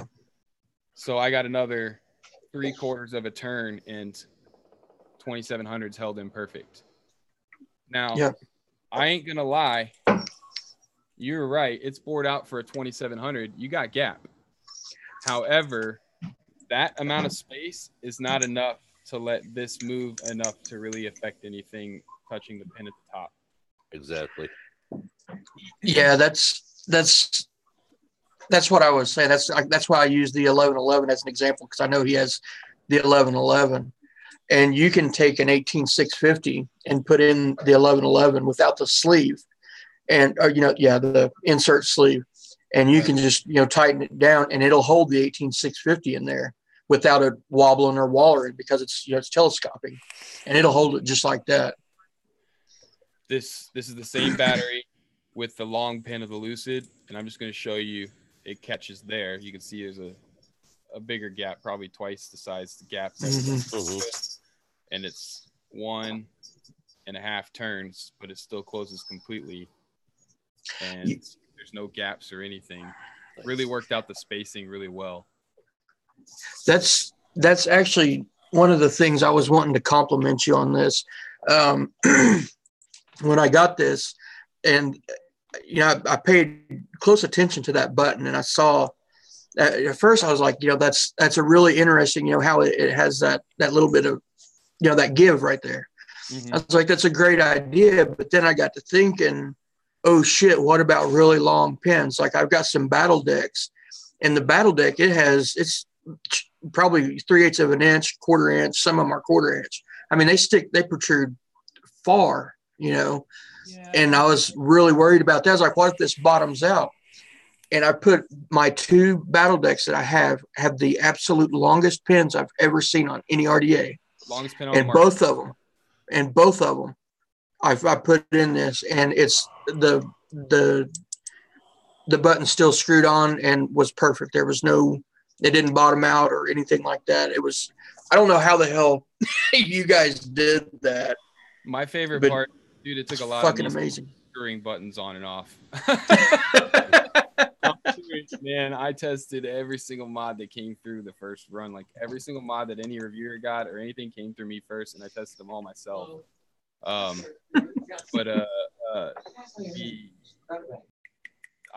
favorite, like, I like the fact that it's enough pressure to hold it in place, but it's not too much on a long pin to dent the battery. So you really can't beat your battery with it, you know? Yeah. And we used the longest batteries we could find, which at the time were the iJoys, to actually gauge that. The longest battery with the shortest pin to get the most throw on that adjustment, and then the opposite to get, you know, it worked out good. It worked out really good. Yeah, it's a very, very well thought out mod. It really is. And I honestly, I said this, that first show I did after I got it, I said it then. I said, it's a shame that this came out so late in the year, because I know for a fact this would have been on the best. This would have made best mod of the year on everybody's list. You know. Yeah, a few people have said that it's an amazing mod, and everybody's putting out their 2017s, and I keep waiting, but I'm like, nobody's reviewed this stuff yet, so it's like nobody's going to say anything about any of it. Well, out of all, sorry, I'm sorry.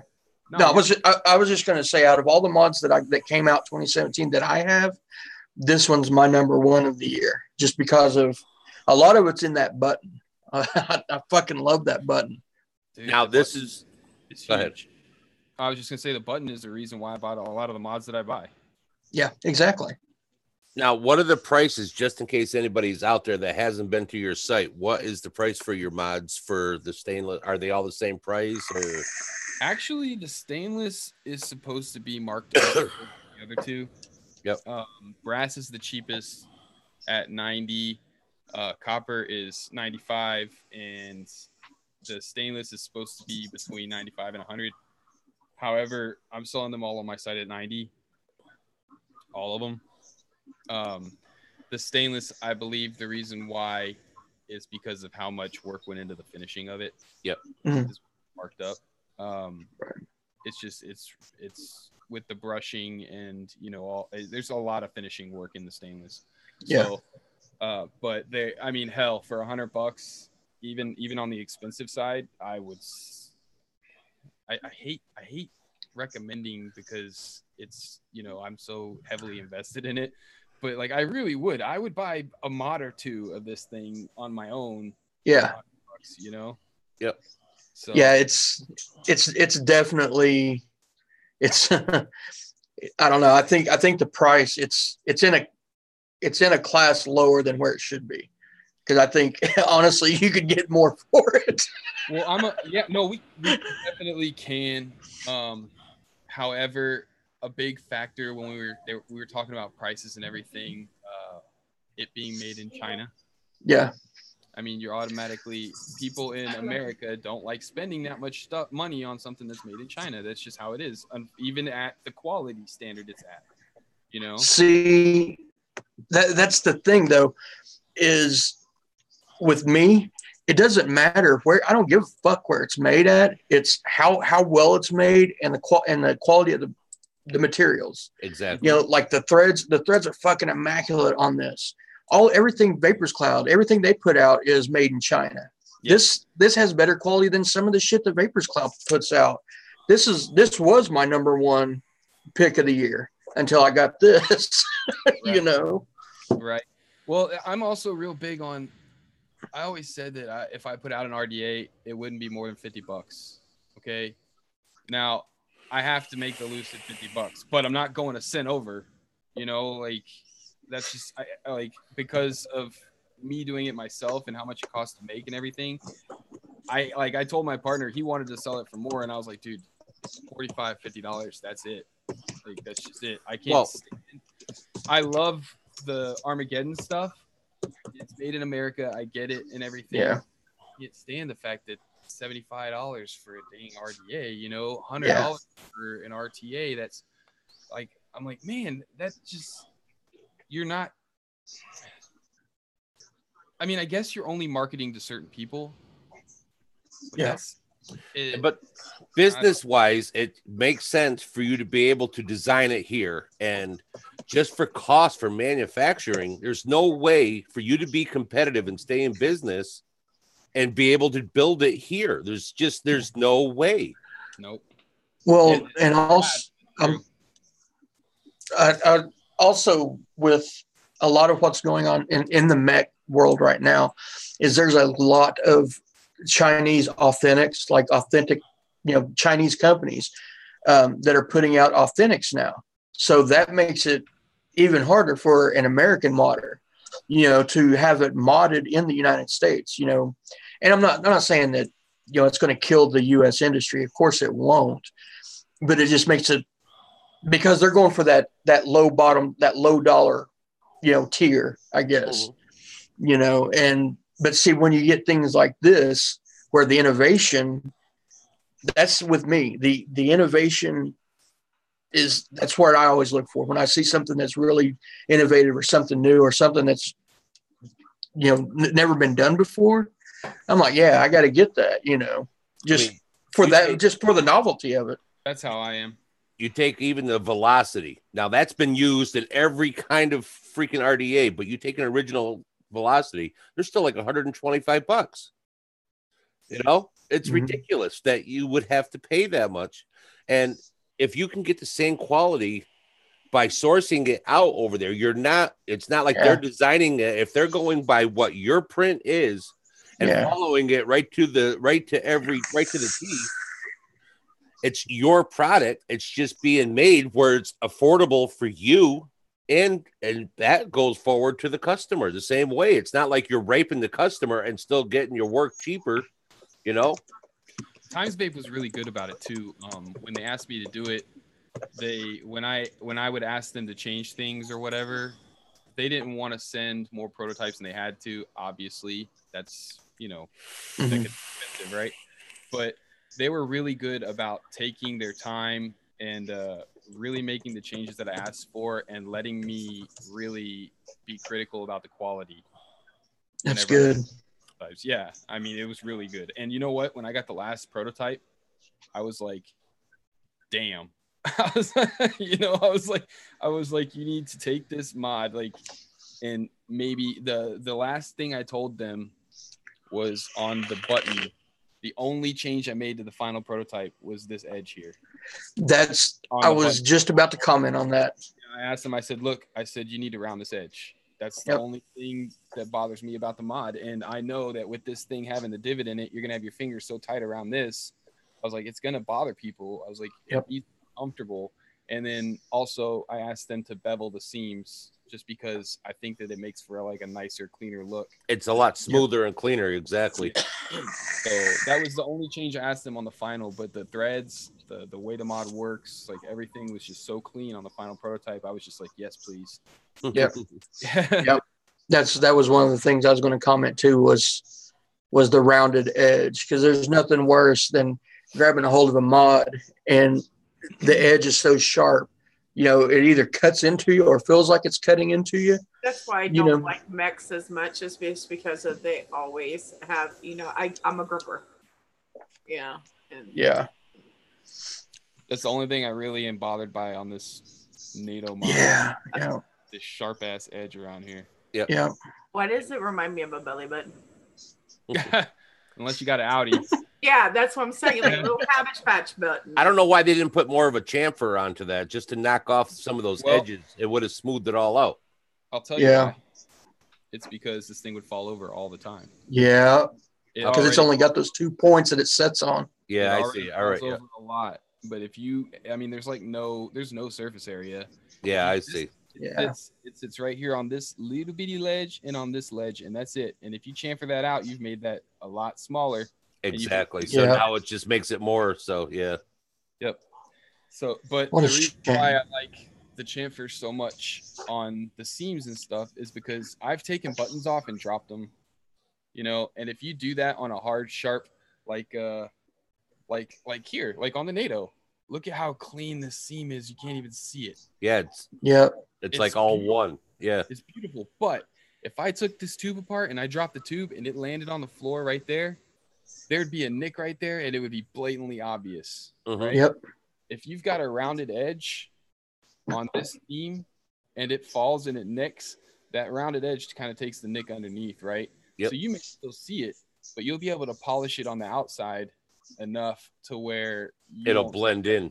Yeah, it'll blend in a lot easier, and it just makes things look cleaner and smoother. Yep. So I got a question for you. What's up? Are you sick of talking about the Dreamer and the Lucid yet? No, man. No, I don't ever get stuff. I've got some other ideas that I'm quite possibly gonna move into the works pretty soon. I don't know how the hell I'm gonna fund them yet. But we gotta get that Lucid out there.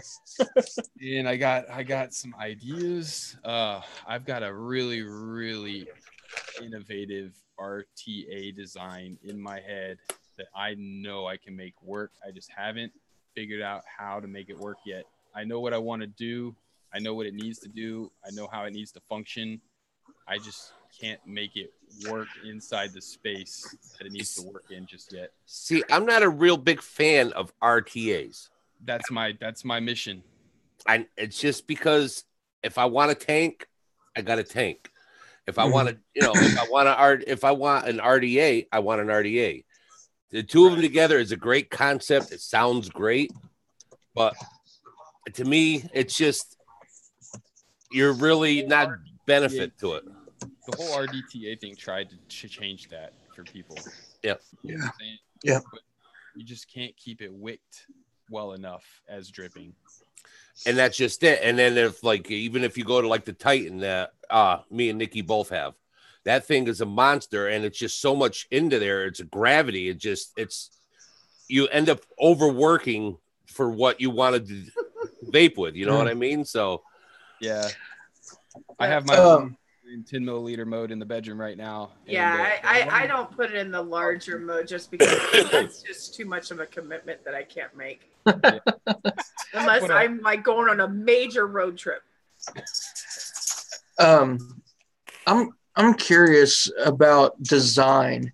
Do you have a shop? Do you like fabricating this stuff, or do you just do it on like a CAD, or how do you get from idea to a prototype concept? I do 3D modeling for a living. Okay. So that's what I do. And I actually work in the oil industry. Don't judge me. I live in Texas. I'm in Oklahoma. Yeah. I'm in Ohio, so I don't judge anybody. Yeah. It's hard not to be in the oil industry out here. Yeah. but I do 3D modeling, and I've worked around machine shops a lot, so I know how a lot of that stuff works. Yeah. But I do conceptual design where I don't really need to know for my profession. I don't really need to know specific little tolerances and things like that. So I can make a model that works surface on surface and send it to the engineer, and he can take that surface on surface and add a tolerance where an O-ring needs to be and things like that. Yeah. Which is way easier for them to work that way than for me to give them a piece of paper with a sketch on it. Yeah. You know? Yeah. I just want to throw this out there also. At the end of the show, Stan, check your email. Gizzard Stu, his first name is Stuart. Okay. He left you a message that he wanted you to take a look at. So yeah, cool, no problem, man. I'll take a look at it. But the RTA thing, I've kind of everybody that I've talked to, I have a group of people that I really trust close to me, and plus they've signed non-disclosures, so anything I show them design-wise, they're not allowed to talk about.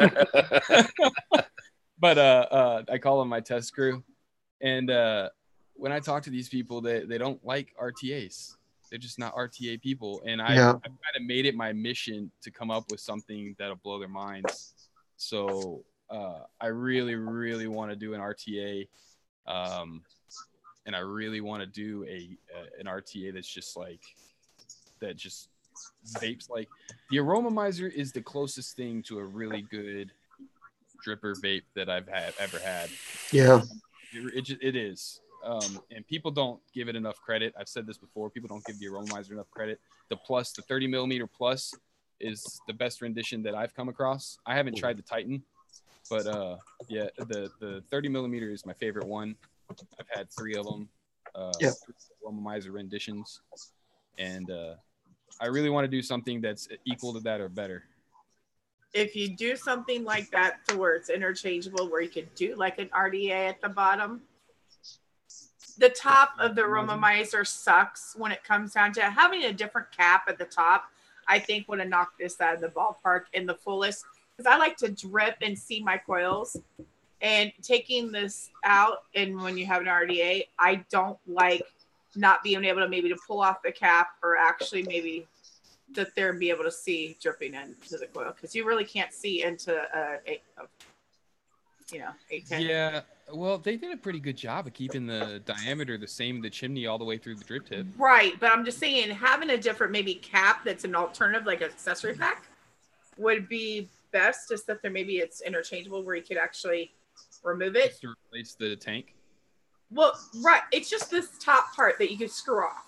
Yeah. Like having this to where it maybe a little bit wider board to where you can actually see, be able to remove it instead of having to twist it off to where you can like check your cotton instead of having to take it all apart. You cannot see. There's like that second plate in there that you can't really see your coils even after you have an RDA mode. The reason why those things screw down so tight like that, right, is to maintain the vacuum. Right.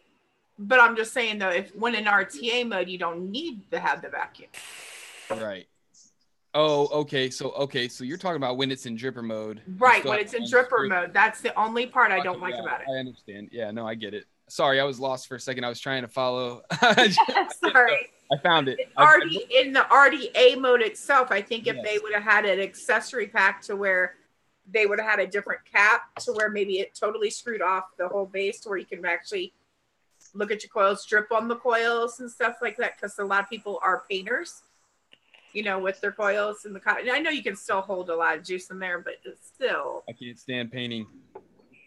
But not being able to see when you're in the dripper mode, to know if you need to, especially for newbies and stuff like that, that are maybe they bought this one device because they wanted to grow with it. I can see the aspect of it, but I'm just saying, I think having another step on there where you can actually see the coils instead of seeing just a metal plate. That's where the hard part of design comes in, is having something that's what's the word I'm looking for? Versatile, to do multiple things, because people say it all the time. do one thing and do it well rather than half-ass a number of things. But to do something that does a number of things well is really, really hard. Yeah, you're not going to please everybody. Yeah, exactly. Right. But what but that's the only complaint I have about it. Getting back to painting your coils, I like the way Yeti does his painting of his coils. Yeah, that's called well, Grim Green says blah. Blah. That's what I do. I blow. In fact, you know what's funny? I have this little squonker refill. Yep. Sometimes it's got such a big hole in it. Sometimes I just unscrew it and down the middle. Yeah, I just throw the dropper away and just pour it in. There's no point in fucking with the dropper. Yeah, you cap like this, and then that way you can just pour. There you go. Yep. Yeah, I don't have like on bottles, none of them have caps. What's the point? What do you use a cap for? Yeah, it's just more shit to get in the way of. Squeezing too hard on it, and the thing goes flying across the room. He's like, "Oh, easier." Nope.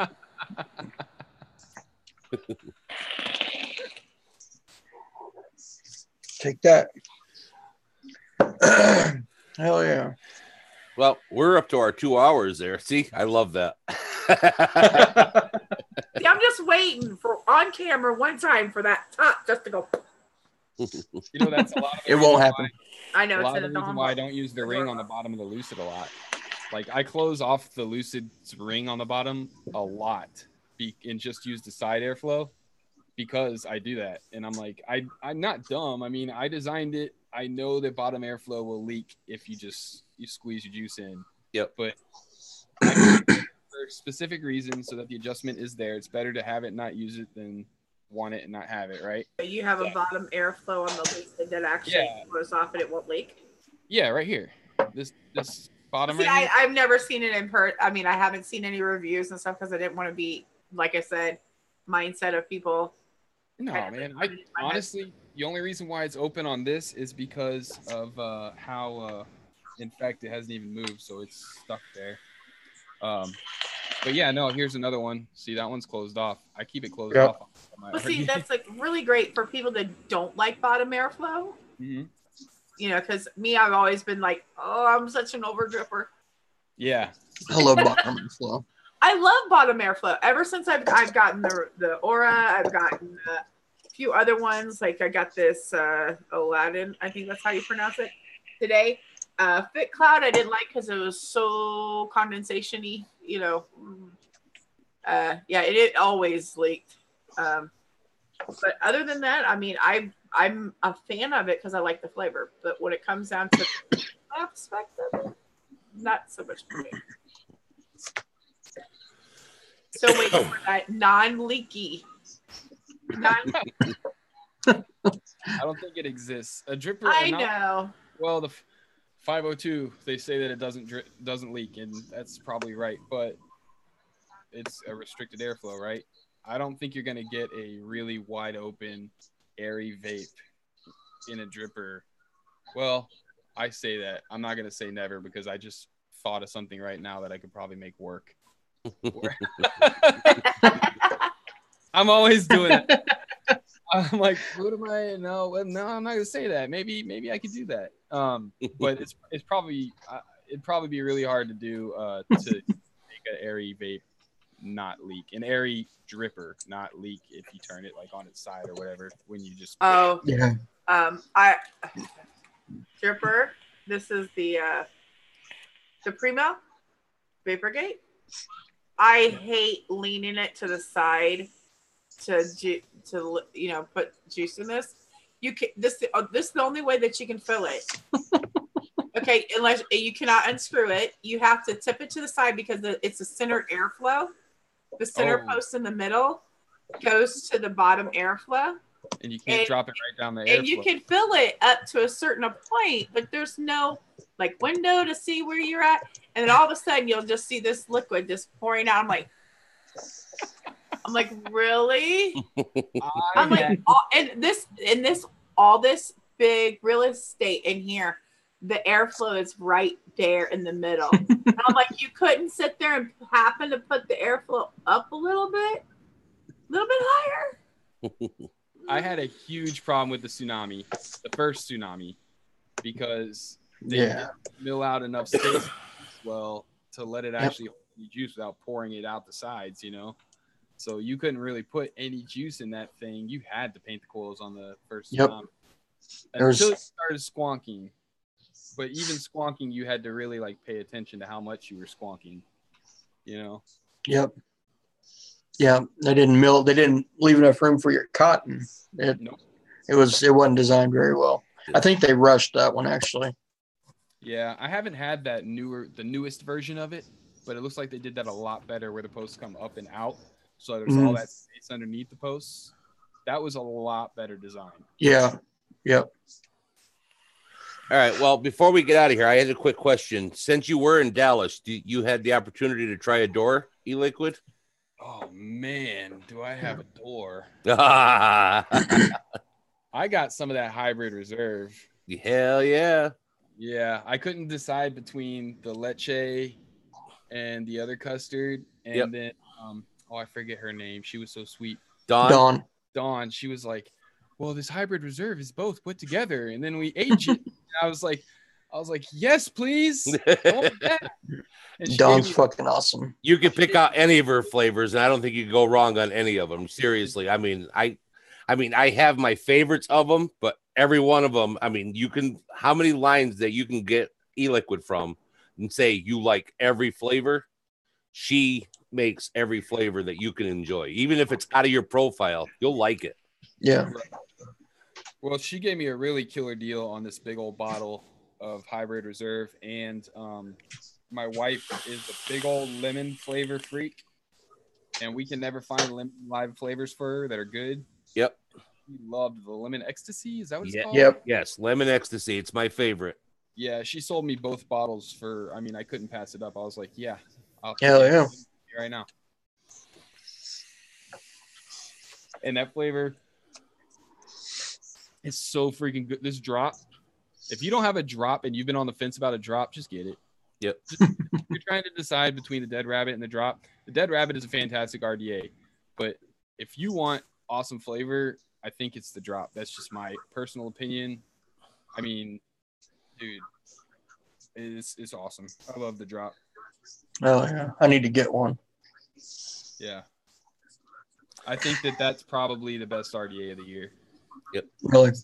All right. Well, we're 10 minutes past the 2 hours there. I got to go take care of Mama. So why don't we, Yeti, you got your little window open to stop the get ready? All right.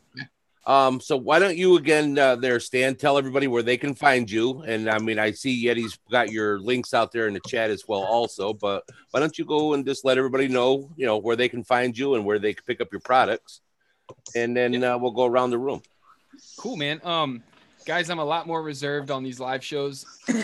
So if you follow me or if you go to and subscribe to my channel, Tenacious TX Vapes on YouTube, don't be freaked out when I go, what's going on, friends?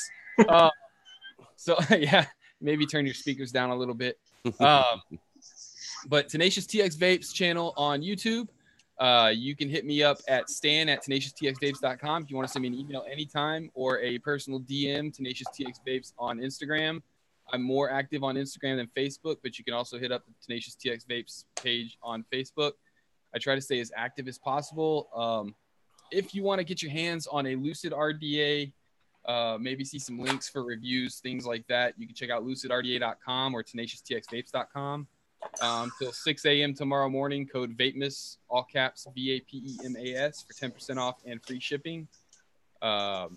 When the code disappears, you still get free shipping on anything over $49.99. So I really appreciate you guys for letting me shout things out and letting me on, talking to me a little bit. You guys are cool, and I do this anytime with you. Absolutely, man. We're down with that for sure. All right. So again, thank you very much. I really appreciate you coming on. Again, Nikki, thank you. You're the co-hostess with the mostest. She is our community ball holder.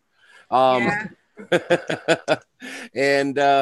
tonight, again, like I said, we're on Yeti's channel. So again, I want to thank everybody for coming out and taking the time out of your life to spending with us. I really appreciate that from the bottom of my heart.